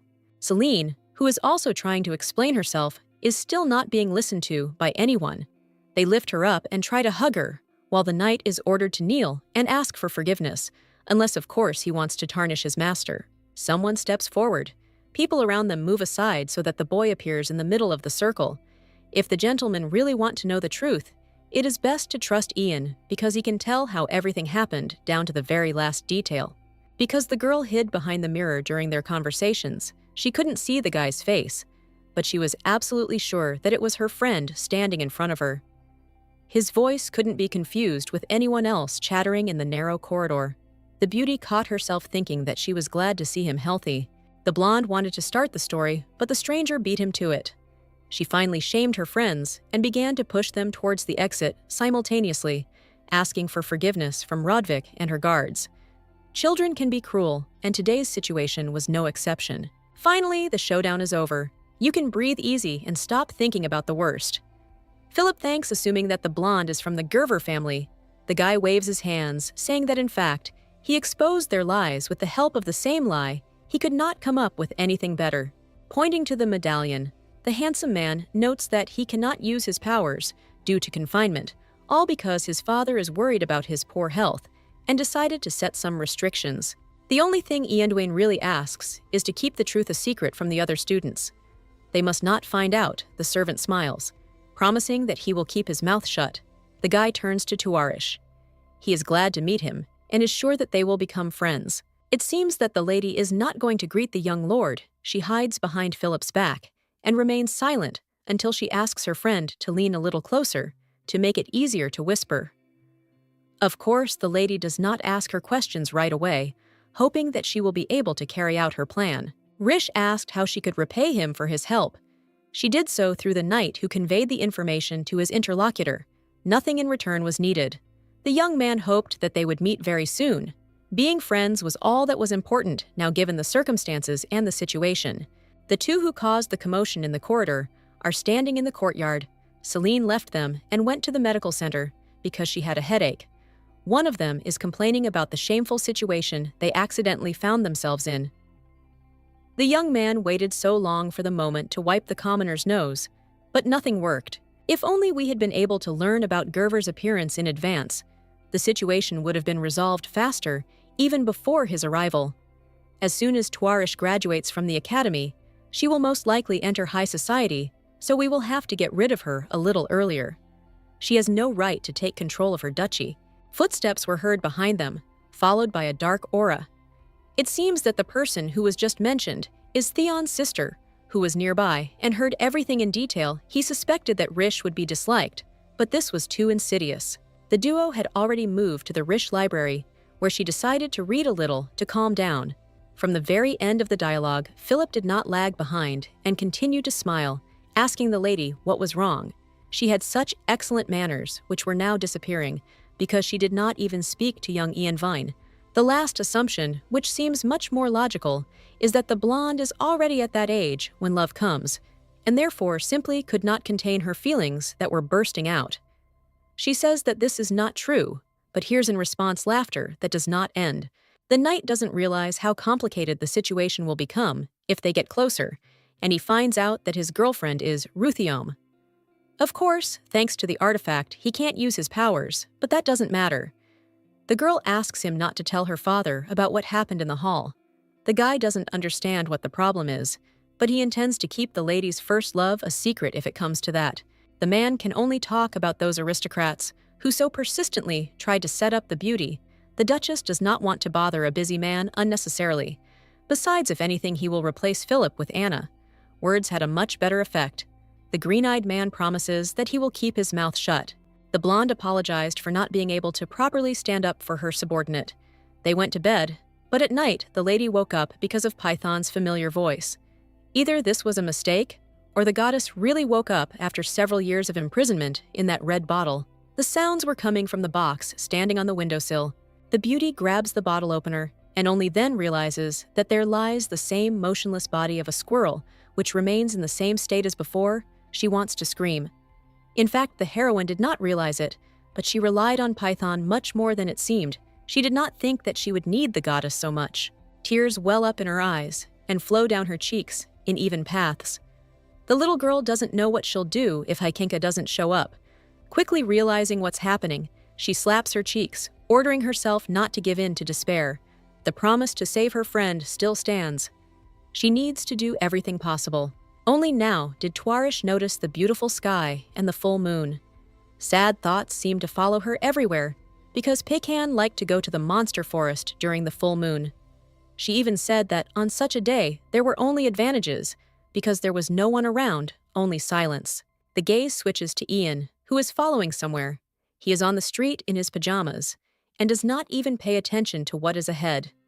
There is rustling behind Philip, is standing again, with those same golden eyes, which makes it clear that the knight has already disappeared. He and Ruthiom have not seen each other for a long time. It would be worth making up for lost time, and preferably as soon as possible. The green-haired man asks if he managed to see the goddess of war, who woke up briefly. After all, the voice was not an illusion, but reality. At first, the man was going to let them meet as he promised, but apparently he has not yet gained enough strength, so nothing will work out. Time dragged on in the moment. Since this is how it happened, Hykinka again asks to leave Peyton and sign a contract with him. According to him, this will be a profitable option that can be used. The beauty refuses. She kept all her promises saved. Philotap and entered the academy. Iandwine is also no longer in the Duke's castle and does not even bother him. It's time to return the animal, or rather her soul, which was taken away. The man chuckles and then turns away. He is not sure whether the lady really kept her promise, or whether it is a simple illusion that does not represent anything at all. The boy said that Iandwine not only needed to be taken from the Duke's castle and his life saved, but that today he would die. The young man walked forward. He didn't understand what was happening, but his body was once again moving on its own, no matter how much he wanted to stop. His legs weren't his, and everything remained exactly the same as before. The blonde is afraid that he will die exactly this way, but at the same time, it doesn't really matter. He always knew that he wouldn't live long. His father simply wouldn't allow him. But the only thing is, he would like to talk to that girl behind the mirror at least one more time. The Duke said that his mother had left behind a strange thing, namely a mirror with a stone broken into two parts, with the help of which a person on the other side could spy on the estate. But there was no need to worry anymore because Gerver had taken good care of the spies. The fragments shattered because they couldn't be glued back together, and time couldn't be turned back. The man seemed indifferent. He reminded her that she needed to take her medication even during the holidays, and their conversation ended very quickly. The boy lived only for his girlfriend, and he regretted that he couldn't fulfill his promise. The lake's surface reflected the girl's imagination, after which a loud splash was heard. Hikenka runs ahead of Ruthiom, pointing in the direction where Iandwain might have gone. Time is running out, and before he could even finish his line, the man has disappeared. Philip looks around, not understanding why they are in the depths of this forest. The girl, just in case, asks the young man again if he is really nearby, and he nods. They cannot stop considering that half the way has already been passed. Pointing forward, the lady asks not to hesitate. They need to find Iandwain before it is too late to do anything. The green-eyed man doesn't move from his place. He calls the lady once again, asking why she is looking for the Duke's son in the forest, near the academy in the middle of the night, who is supposed to be sleeping in his bed. This day brings new surprises, each of which changes its appearance. Tuarish turns around and looks sadly into Philip's eyes. She asks him to at least not say anything this time, and just help find the one they lost. The only thing that matters is what remains to be done. The duo still hurries forward, and right in the distance, a beautiful lake opens up. There is no one around, but the young man is sure that he heard something fall, but he does not understand what exactly it was.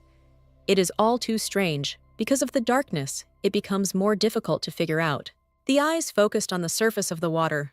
Only Rutiom is able to see the energy of and this is exactly what appeared somewhere in the depths. Quickly realizing what was happening, the lady informs the knight that there is a person in the water who must be saved. There is no time to waste. Running to the very shore, the lady notices the face of her friend, who is gradually sinking under the water. The level is getting higher, and the situation is getting worse. Fear takes over the body. It is scary to think that in a second Ian will die. Something needs to be done urgently. Philip doesn't think long and dives underwater himself to get the boy out of there. As soon as he's back on the surface, he answers the lady's question, assuring her that everything is fine. But first, they need to check the young gentleman's condition, and then they'll be able to assess the damage. The green-haired man carefully places the body on the ground and examines it, pressing his ear to the chest. He suddenly jumps up and starts shaking something. Iandvain's heart isn't beating. If he only recently fell into the water and didn't have time to swallow too much. One can only hope that this will at least help somehow. The boy simply has no right to die. He is obliged to meet many new people, see this world and be happy, just as he promised. From the very beginning, a rich life awaits him. It would be stupid to refuse. Now the girl does not want her friend to end up just like she did in her past life. Only now did the lady understand something. In people with abilities, accumulates inside the heart, and most likely, there is no heartbeat because too much power has accumulated in the weak body, which takes away vital energy. If the power of purification can penetrate inside, the problem will be solved almost immediately. The power calmly spreads throughout the body with a bright light, causing him to feel absorbed. Ian begins to cough. It seems that he finally woke up, because Rutiom immediately provided help, thereby saving his life and prolonging it at least a little more. The young man tries to toss and turn, but he has no strength left. Through some kind of haze, he sees two strangers in front of him who are huddled together, but then he loses consciousness again. Despite what is happening, at least he has a heartbeat, which means that everything is not so bad, he will be okay. Judging by how quietly Gerver Jr. fell by the lake at that moment, the hero was also unconscious and did not understand what he was deciding on. If he were conscious, he would probably have fought for his life and not calmly allowed himself to drown. The little girl tries not to show her feelings, but she herself realized that all this most likely is an insidious plan of Duke Gerver. Philip promises to report what happened to the master. This time, the option of postponing, or keeping a secret, is not used first. He needs to get back into the dorm to put the boy to rest. The green-eyed man has put the body on his back and is already leaving. His head is full of thoughts. One thing is not clear, and that is how the lady found out that Ianvine is in the forest. Perhaps the beauty had been following the guy and somehow found out where he would be. It's hard to believe that Ian is really Tuarish's first love. If people at the Rodvik estate find out about what happened, they'll probably raise a fuss. It will be difficult to report, and the task will have to be turned to one's advantage. Gibbetsman met the knight near the window. He is not going to retreat and is smiling on such a dark night. The man opens the windows and enters someone else's room. So it seems that he will have to tell what happened and what made him behave so peculiarly. Roberhaf's guards who begin asking questions and ordering him not to miss a single unnecessary detail. He was simply passing by, saw the unconscious young Master Gerver, and brought him back because he thought that, as a decent person, he was simply obliged to take care of him. The guy had no idea where the Duke's room was, and he thinks he has no right to wake Dirkadian, who would probably be furious as soon as he got out of bed. Because this happens every time he doesn't get enough sleep, he's not trying to say that Gibbetsman and his sleep are less important. Philip thought that this could be a good opportunity for the young man, because when he found the gentleman, the young lady was also nearby. We are talking about Rish. The blue-eyed man immediately understands this and freezes with his mouth open, even blushing a little. His reaction was quite predictable. The knight found a weak point and was going to press it until he got what he wanted. He put a smile on his face, saying that if such a kind person as Robenhaf helps the Duke, Tuarish would definitely praise him and be delighted. The girl likes good people who help others. Of course, the hero agreed, and there was no need to go to Theon. Ian remembers the very moment when he began to drown his lungs, gradually filled with water, which did not allow him to breathe. Normally, it became more and more difficult. Someone called the boy, begging him not to die, and to be near the voice seemed familiar to him, but he could not figure out what it was. Before the young man's eyes was a blurry image of a girl who was clearly crying, because of him, no longer trying to hold back from what was happening, jumping up. The hero realizes that he is in his room, in bed. Something is wrong, or it was a stupid dream that ended simply leaving an unpleasant trace. Looking down, the blonde realizes that he is wearing different pajamas. Most likely what happened was real after all. Falling into the water and the girl's voice were also part of life. However, it still remains unclear what happened at that moment and who that beauty the stranger was. She might never meet him again. Rodvik arrived at the academy, but did not know that the student who wanted to see him was Ianvine. It seems that the boy took the promise to help directly. If something bad suddenly happens, they sit in silence, but not for long because, of course, everything will end very soon. It seems that the hero was very busy, so the boy apologizes for accidentally distracting him. He already said that if you need help, he is always glad to be there, so the Duke assures that everything is fine, while asking what the matter is, that an urgent meeting was needed, and even a personal one. There are memories in his head that will probably stay there for a long time. The girl said that, although she doesn't know who is in front of her, she wants him to see this whole world and definitely live, meet many people and be happy. The hero promised that he would live a rich life that would be the best only for him. If that child is in the academy and has been walking around the corridors somewhere nearby all this time, the blonde does not want to continue to die, being under the influence of his father. He decided that it was time to change his life 360 degrees. Otherwise, the end will come completely unnoticed. Ianvine wants to meet Ruthiom and say that he has achieved everything he promised. Exhaling, he begins his story. The father wants the boy to die from childhood.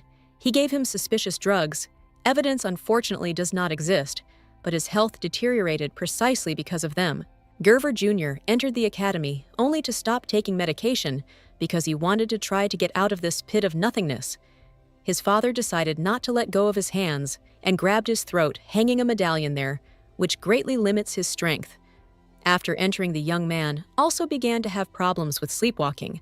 Every time the protagonist fell asleep, His body began to move on its own and lead him to dangerous places, which were always in a different direction.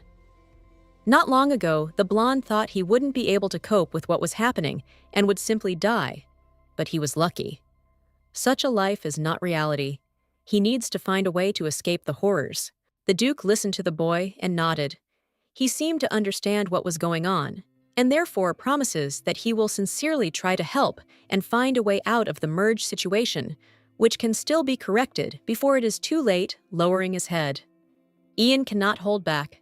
Tears are rolling down on their own, and he tries to think. A day later, the girl arrived at the principal's office. She had finally made her decision and was the one who agreed to transfer to the magic department. This was exactly what she needed. All the necessary documents were already ready, and starting today, she would begin magic lessons like the rest of the students from the new department. The old man doesn't listen to the little girl's indignation at all about the fact that she didn't think that everything would happen so soon. He had long ago begun to rejoice.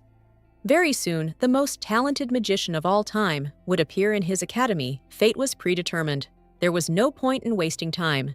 Coming outside, the blonde calmly moves forward, but still thinks about what is happening. She does not know if she will be able to cope, but deep down, she hopes that this will end with a favorable outcome. Nothing bad will happen to her.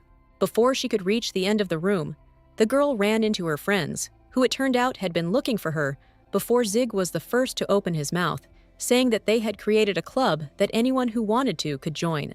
Robinhalf got angry almost instantly. He thought that he would be the one to convey the truth when it came to Rish. He reacts this way almost always, and there are no exceptions for him from the very beginning. From the third year onwards, it is mandatory to enroll in at least one club, and since it was easiest to create your own to suit your taste, both Sieg and Theon did just that. Another reason is that people run away from any place where the blonde's brother comes, even though she thinks that he is not so bad. At first, the name was something like a scientific council for desserts, so that one could laze around and eat sweets, but in the end, nothing changed. The lady didn't quite understand whether it was possible to create something like that. In her opinion, it was even a little strange, although Gibbetsman doesn't think so. Now a new problem has emerged, which is much larger than the previous one. The club is small, and even if a first-year student joins, there will still only be 4 people. Perhaps a friend has someone who would also like to join, so that the full membership can be registered. The heroine even thought for a moment, going over several existing options, which were discarded one after another. The lady doesn't know if she'll be able to convince anyone, but today she was transferred to the magic department, where there are many new people. As soon as Tuarish entered her class, the people standing near the tables dispersed. The girl who came over to them was on a completely different level. Everyone already knows how she is different, so no one tries to stand in her way. It seems that making friends will be a little more difficult than she initially thought. The girl exhales. She is no longer even angry because she cannot blame anyone. Zig smiles, saying that he will always be there for her. Rish Robenhoff is obviously jealous, so he stops talking, which at the moment is not helping in any way. Serdia himself promised another person, although it seemed that he had no normal friends at all outside of their group. After classes, Iandwine came out into the hall, smiled and greeted everyone. He recognized Tuarish first, because they had seen each other, then along with the knight who had shielded her. The Duchess doesn't believe what's happening and can't concentrate, because the friend Siegbert brought turned out to be Gerver's son. Inside, there's a frozen horror that can't be changed. Her face will remain frightened, although this may seem strange to others. The lady would not be able to say a single word in his presence without her voice being recognized. But her friends would think it was suspicious, and so the lady would ultimately be cornered, and not a single living soul should know about the mirror and Hikenka. A shift has already occurred in Rish's mind. She thinks that everything will end extremely badly, because as soon as people find out that Rudiam is in front of them, they will start trying to get some benefit from her for their family. A brunette came into the room and gently placed his hand on his little sister's shoulder. He asked what had happened, but the little girl remained silent, looking around with frightened eyes. At this point, there was a real chaos going on in her head that was impossible to turn back. Theon didn't need to be told what was going on. He thought his sister had been offended, and his facial expression immediately changed. 360 degrees, Sieg shrugged. Ian Vane was his friend, so it seemed that introducing them to each other wouldn't be a problem. The girl thinks that she needs to run away quickly, and preferably as far away as possible. She has no other options left. She asked the guy to lean closer to her and whispers that she wants to eat. Of course, there is no explanation why they are talking in a whisper. A minute later, they left and the guy calmly said that they were going to feed the dog. Ian wonders who that name is, while Robingolf drills him with an angry look. The blonde is so handsome that it even takes his breath away. Tuarish might fall in love with him. He'll have to stop the young man right away, without even giving him a chance to set his sights on Tuarish, who deserves someone better. He smiles, assuming it's time to fill out an application to join the club. Entering the classroom, Gebetsman asks whether the hero returned safely to his room that day. That night, he fell into the water, and therefore, now the most important thing is to clarify purely for safety reasons. No one suspects how surprised the Duke was when he was approached with such a strange request. In the middle of the night, he even had to pick out his pajamas and give away his favorite one since the eldest was completely wet. Thus, the blue-eyed man shows that he and Rish are close. The blonde immediately leaned his elbows on the table and began to anxiously ask who saved him that day. Obviously, he didn't know about Rodvik. Judging by the expression on his face, if he tells the truth, there will be big problems. Smiling, the blue-eyed man replies that he doesn't know anything. Sitting in the garden, the brother asks the blonde if she doesn't like Ianduin, and if so, she can kick him out. The lady has her own reasons. It has nothing to do with him at all. The girl is trying to get out of answering questions, and she also has a sore throat, so she says that she won't be able to do it in the group. That's the condition. The only one who can help is Theon, and he has to agree. Despite himself, the Trinity is already approaching. They also want to be close and present. The brunette insists that they are not having tea. His sister has a cold and wants to have a snack, and then rest a bit, preferably in complete silence. Robinhalf is worried and asks why he wasn't told earlier. Sieg turned into a wolf and came over to lay his head on the girl's lap. Ianwain stands to the side. The boy used to smile, but now something has happened, because his facial expression doesn't change at all. He's sad. The girl sincerely hoped that at the academy, the boy would have more reasons to have fun. Someone took them all away, or there was another important reason, and having stood up, the lady brought the blonde a beautiful cupcake, and he accepted it with pleasure. For a second, he seemed to see something, a reflection of the man who had cried. Then the same hair. I can't believe that Rish was the savior. They are so suspiciously similar to each other, and therefore, it is almost impossible to make a mistake. It throws me off track. Now that they had filled out the application, it was time to end the meeting, considering that Rodvik was sick and wouldn't be able to talk to the others properly. Just so Iandwine knows he can leave the circle as soon as approval comes tomorrow. If it's already created, it won't be disbanded because of a reduced team member. The guy is not busy, so he will stay with them. Robinhalf tries not to show his irritation, but everything is clear in his head. It was only because of her brother that the girl survived today. She was not forced to talk, and so everything ended quite quickly. They offered her to go inside as soon as possible. Philip arrived, and since the guards would be nearby, the young man was going to leave. He thought that the lady would return later, but she became free earlier. It was the first meeting. At the end of the hall sits the girl who was on the floor then. She is a friend of those hooligans who attacked the knight and tried to ruin the heroine's life. Apparently, Selena hurt her leg, but there was no point in helping her.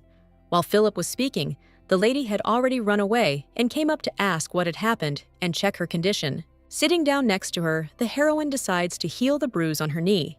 It's about the same as last time, so it should be quite easy to cure with the help of a star. Selena sits with her mouth open because she can't believe the use of magic. She has never seen anything like this before, so she is surprised. Nothing hurts anymore. Looking away, lie down and apologize for how her friends treated her last time. Turish is actually a good person. The blonde couldn't pass by the man who was left in trouble for her. It was normal if they were finished. It would be better to go back to the knight, who was worried. Selena asks to stop. She has some question, but first she has to ask about Ianvain and whether Rodwick is friends with him. The girl has already said that she cannot pass by a person in trouble, and so now we will talk about a boy. It seems that Ian sleepwalks every day. A knight from the ladies' guard saw the young man walking outside the estate at night. It seems he saw him 4 or 5 times. Since that autumn, it happens again and again. Something inside the blonde broke. She thought that the Duke had set all this up, but now nothing fits, and it makes her feel uneasy. Selena is especially worried that the baby cried very bitterly. If the lady succeeds, she must take care of his health, and even if this is too much, he is a classmate who is worried about. You can't turn a blind eye to what's happening to the guy, lest it be too late. In the end, it won't end so badly. Philip heard every word, and he will also have to keep an eye on Gerver. If his illness progresses, he could get into some kind of trouble. This is clearly not all. There are far more problems than it might seem. For some reason, my soul is too restless. There are too many thoughts that I can't put aside. The boy lies in bed. He is afraid to fall asleep, because he might never open his eyes again. Duke Rodvik promised to help, but did not say when he would contact him again. It felt like his head was about to split, but he was still too scared to sleep. The young man decided to go out for a walk and found himself again at that unfortunate lake in the forest. That girl was definitely Twarish, but it was unclear how to approach her. Someone was jumping from behind the girl's knight, grabbed the guy, and gave the lady a signal of success. The beauty hurries forward, asking him not to let go of the guy, so that he does not fall into the water. It turns out that he is in his right mind, which means that he has just heard a voice that he recognizes. They sit on the bench in complete silence. It turns out that the Duke was out for a walk and didn't tell anyone. Inside, there is a frozen fear because the first line is about to be said. Gerver smiles, saying that he is fine. The girl asks if he is afraid to sleep, knowing that the symptoms can appear at any time. Today, he went for a walk for this very reason. This condition will only worsen. This won't work. The blonde remembers that her friend came to the academy to improve his poor health. You'll have to do everything your own way. The girl's brother might be against it, but in reality, he's not as cruel as he might seem to other people around him. He's much better. The young master was brought in by Philip. The boy was standing with an angry expression on his face, because he was very angry when he realized that he was not allowed to get a good night's sleep. To stop the knight from babbling too much, the brunette hit him and then asked why Rish had called him at all. She must have had some important reason. The little girl wants the hero to sleep with the Duke today, and it is impossible to refuse such a request, because it is a matter of life and death in the literal sense of the word. Eondwine has recently started showing symptoms, many suspicious signs that suggest this is not simple sleepwalking, but something more. Last time, the guy almost drowned in the lake, but the Duke still doesn't care. Twarish immediately sank. She thought that at least once they would listen to her and do her a favors. The one sleeping with the blonde, last time they tied him to the bed, and nothing worked, so she needs a living person nearby. The two had already started arguing, but then a brunette appeared, who had clearly come to life. In a menacing voice, he promised that he would take care of the boy and ordered him to quickly follow forward. They moved away and said goodbye to the knight. And the girl who remained in the clearing, Ian was given only one warning: not to lay claim to the boy's sister so as not to end up in trouble. In the morning, the first lecture on magic began. People cannot generate energy, but they use magic extracting it from various magical stones that they find. Today, the practice of turning stones into water is scheduled. In order to deny the existing essence and endow it with a new one, we need to try a new way of containing power. At first, it is Rumbella who shows the example and how everything should be done. Water appears in the glass and sparkles beautifully. It is time for the students. The girl asks herself to pull herself together, and then, after reading the words, a stream of water pours somewhere upward, causing everyone around to scream from the excessive force of the direction. They order her to stop and cast some kind of counterspell, which in theory should work well, but the little girl doesn't even know what it is. Rumbella uses some kind of power, but nothing works even after a professional approach. It seems no one can stop even a first-year student. Gibbets man was pulled away from his lesson. The director decided to talk about something, or more precisely, about his father's latest donation, which he made to the academy for his son's success. There is some noise in the classroom, and because of the amount of water, the students' uniforms are wet. They are standing knee-deep in water. Twarish is unable to do anything. She wants to cry because something terrible happened because of her. A woman stands in a man's office and insistently asks him to forbid a student from studying magic. It cannot help, and even more so, it can harm other students. The old man himself had already become convinced of what it meant to have too much ability. Because of the girl, a flood almost happened, which interrupted their lesson. The children's education was in danger because of one person. It's scary to even imagine what could have happened if Gibbetsman hadn't intervened with his magic and made sure that everything ended more or less well. The ice froze the water. The director is so reluctant to remove the magician that he finds all sorts of excuses. He smiles, saying that they now have a skating rink, but Rumbella is not impressed. Jokes aside, if a person has enormous abilities that he cannot control, he is considered a dangerous creature for the environment. To add to the whole problem, the lady belongs to the Rodvik family, which is one of the strongest, and the teacher insists on a ban that must be imposed. Everything is still unclear, because if you think about it, you can remember that the task of teachers is to teach children to control their powers and subjugate them. A compromise can always be found. A person will be invited to the academy who will help understand whether Twarish is truly as dangerous as the woman thinks. Duke Gerver is a weak but good option to handle the job. He has the ability of a discerning eye. It will help to find out the whole truth about the girl. There is silence in the Rodwick mansion, but only Ian and Blake are sitting in the living room. The man called the guy so suddenly because he seems to have discovered the true cause of the illness he has. In ancient times, there was an artifact endowed with a curse that infected other people. It did not detach from the body and sealed their magical power in its cocoon, preventing them from using it. There was something cursed on the boy's body. A second later, he fully understood the situation, which made his soul incredibly sad. He knew that his father didn't love him, but he didn't think that this would happen. Removing the pendant will be very difficult, because according to the rules, the curse can only be removed by the man himself, and all this applies only to himself. If he tries to remove it forcibly, he may lose his life. There is a brooch on the table, which is also an artifact but slightly modified. It cannot release the power, but at least it will stop sleepwalking. Rodvik apologizes for not being able to help, but the kid is happy that at least there is something. The young man is truly sorry. He fell under the power of a madman who sees nothing but himself. Philip came to report on the past week. Risha was fine. It seemed like nothing bad had happened and she was happy, but there was something very strange. The man fell silent because he remembered that his daughter seemed to have taken a liking to Ian. If he hadn't been just Twarish's friend, they certainly wouldn't have helped him. But since that was the case, nothing could be said. Smiling but showing his true anger, the young man says that he remembers it as if he and his daughter were good friends. Of course, the treatment will not go beyond what is permitted. The next morning, Ian Wayne met his friend in the hallway.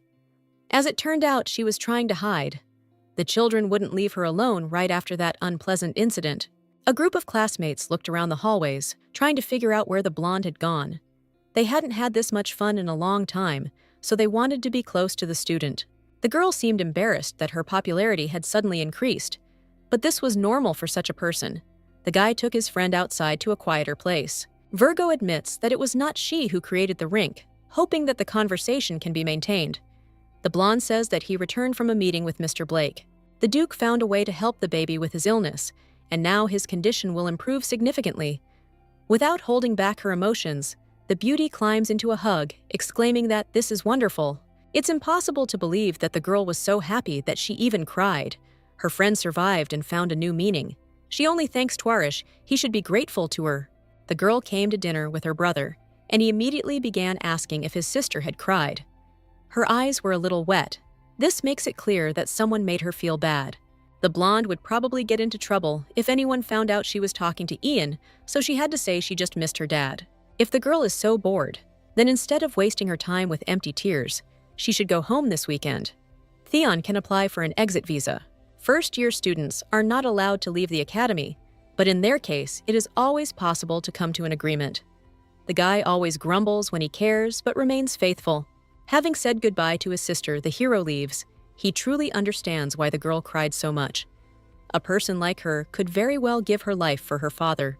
A few months ago, there was a conversation where Theon was told that he was lucky because Risha was waiting for him at home, unlike the Robinhalf sisters, who could not be at peace. Theon thought that the girl really did look like a cute dog. Considering the way she was looking at him, a knight of the Rodwick family was galloping towards them. It was the year when the girl became very ill. The servants whispered that they did not believe that the girl would die so easily, being such a young person. The fear inside the boy's chest made him cry, because he didn't want his sister to pass away, just like his mother. She should have lived long and happily. The boy began to draw parallels. That time in the forest when they were attacked, he didn't feel bad in the morning, but Tuarish was nearby. The same thing happened with his father. He felt much better while his daughter was lying in bed.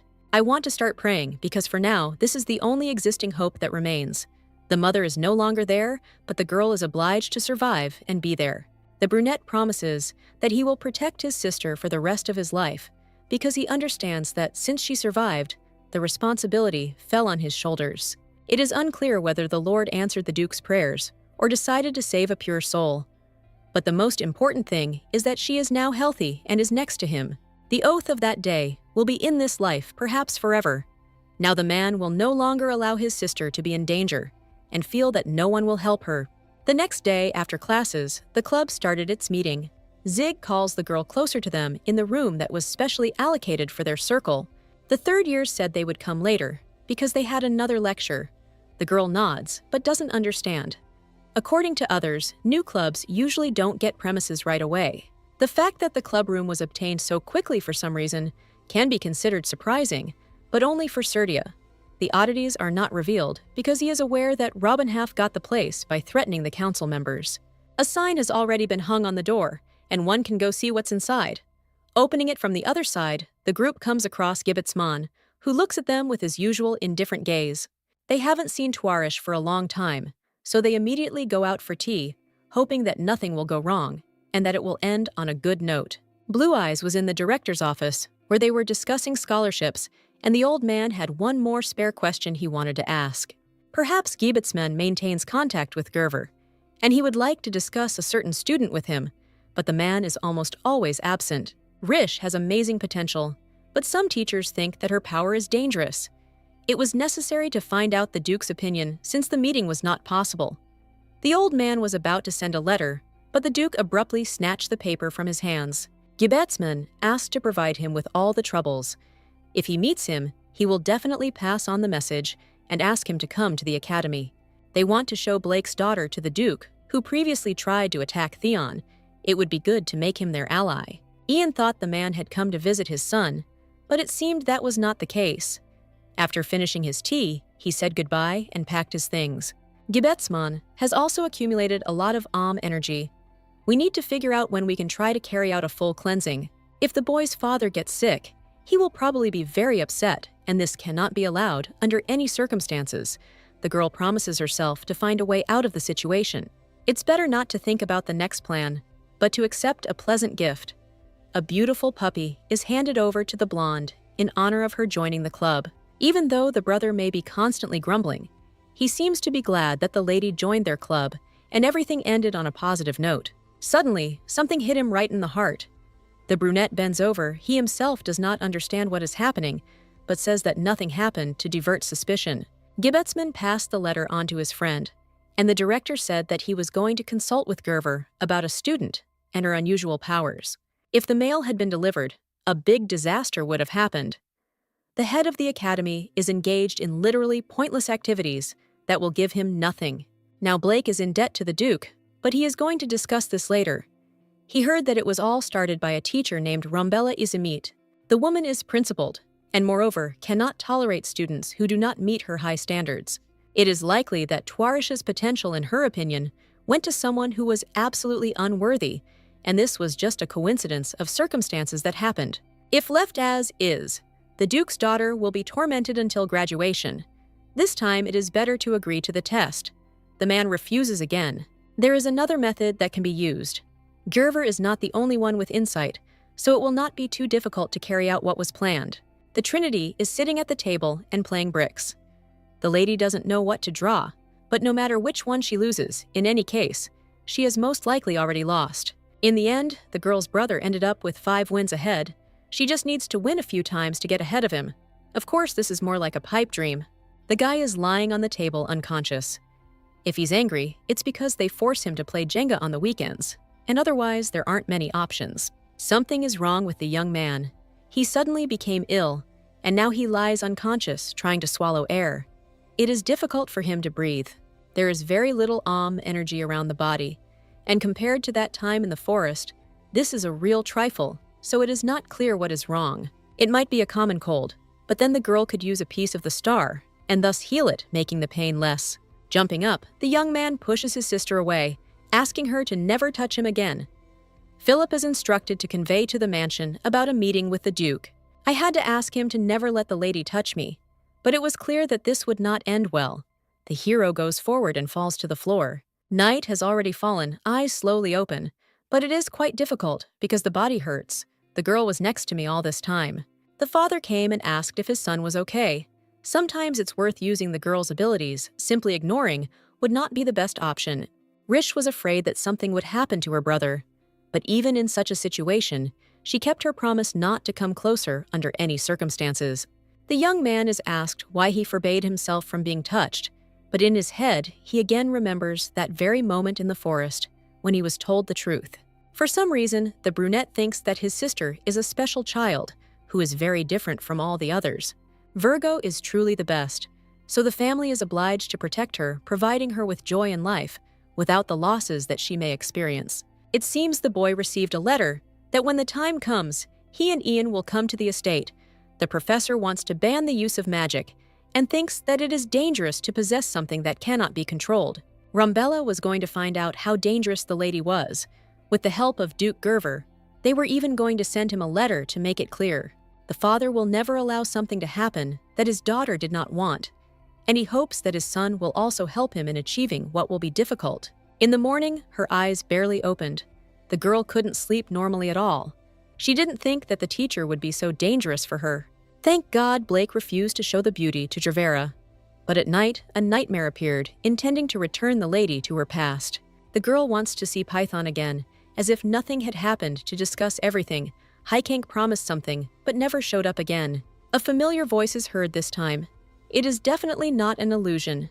There is a man standing on the table, waving his hand to the side as if greeting. Now the girl is in her original form, being a squirrel. She had many limited abilities. Stars are like gods that people revered. Unfortunately, nothing lasts forever, so some of them were forgotten again over time. Unable to remain in the new dimension any longer, they returned to their graves, where they slowly lost their strength and fell into an endless sleep. Everything that has been said is more reminiscent of ancient prophecies. God is not so good that he will be like before, but not so bad that he will go to rest. There is a light in the girl's eyes. Because she considers Python to be as wonderful as before, she just doesn't understand how she managed to escape from Hikenki. The redhead herself doesn't know whether she managed to leave completely. It feels like she remained a part of her consciousness, and this will remain true for now. It turns out that God got out of his vessel, but was unable to return the permanent body. In his case, one can consider that he has already taken his due revenge. We need to remember the moment when the man temporarily freed the one he had imprisoned. That was the last chance to do something and make it come true. The conversation turns to the day when Ian fell into the water and they tried to get him out, and when Hikenka took the lady into that forest, saying that the boy was dying. Using his manipulation ability, the man tricked the star, pretending to be in the vessel again while hiding in the knight's body. The guy was quietly pumping out all his strength, trying to finish what he started as quickly as possible. And now that man lost his strength and fell asleep, no longer able to hold back the tears streaming down her cheeks. The protagonist is grateful that she was finally able to see her friend. The girl obviously had a hard time, and if so, it would be better to stop crying and calmly tell everything she had to go through. From the very first words, the young man began to get angry because some people want to forbid the lady from using her magic, which cannot be controlled. Python has no intention of backing down or calming down, because in his understanding, this is already something terrible.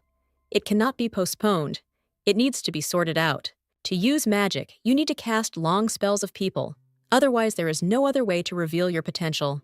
This is what Rumbella said.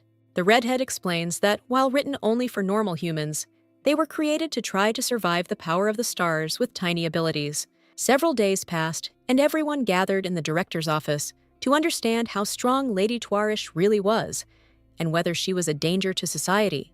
The guy silently asks his girlfriend not to worry. He asks Rudvik if he can get started with what he has started. Using his divine eye, the boy rubs his eyes and says that the student is fine.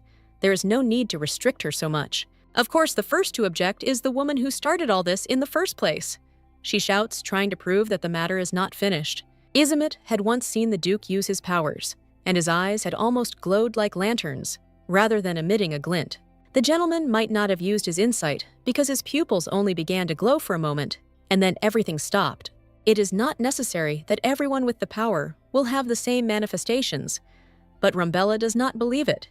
She thinks that the Duke is using some kind of tricks. If this is true, the blonde herself intends to prove that the woman thinks that she cannot control her strength. But this is not true. Tuarish trained hard just to prove she was capable, but her words slightly frighten those gathered because they are aware of her potential. Since the Duke's daughter said that she did everything possible to improve herself, they should be witnessing neither failure nor success. The ghouls move, the heroine casts a short spell, which according to Rumbella will not help her control the power. At first the lady transferred to the faculty because the director himself suggested it, but now she is very interested in doing this. She trains diligently. Making Sweet Eyes the girl again, promises that she will continue to make the world a better place, and will be calm, she asks to continue studying. The director, without hesitation, promises that everything will be fine, and the discussion of the ban on the use of magic ends there. The girl did not forget to thank her friend for the help he provided this morning. He smiles, even though he did not do anything special. Even the potion that can change the color of the eyes was also prepared by His Grace the Duke, so everything said should apply to it. Thanks to Ianwine creating the right atmosphere, the main character also gained the courage to show her abilities, which means much more. Python has already returned to her squirrel body, which she says that she is grateful to him because only she transformed the stupid human formulas. A beeping sound is heard, and it turns out that Siegbert, who has been sitting in the guy's jacket pocket all this time, has transformed himself to be present. He warns that Riche needs to run. Theon is bored in class, and since that day his sister hasn't come close to him. He meant not to touch him, only when he's feeling bad, but not always. There are some sounds outside the window that really attract attention. Monsters have appeared from somewhere in the academy courtyard, and it is becoming impossible to remain calm.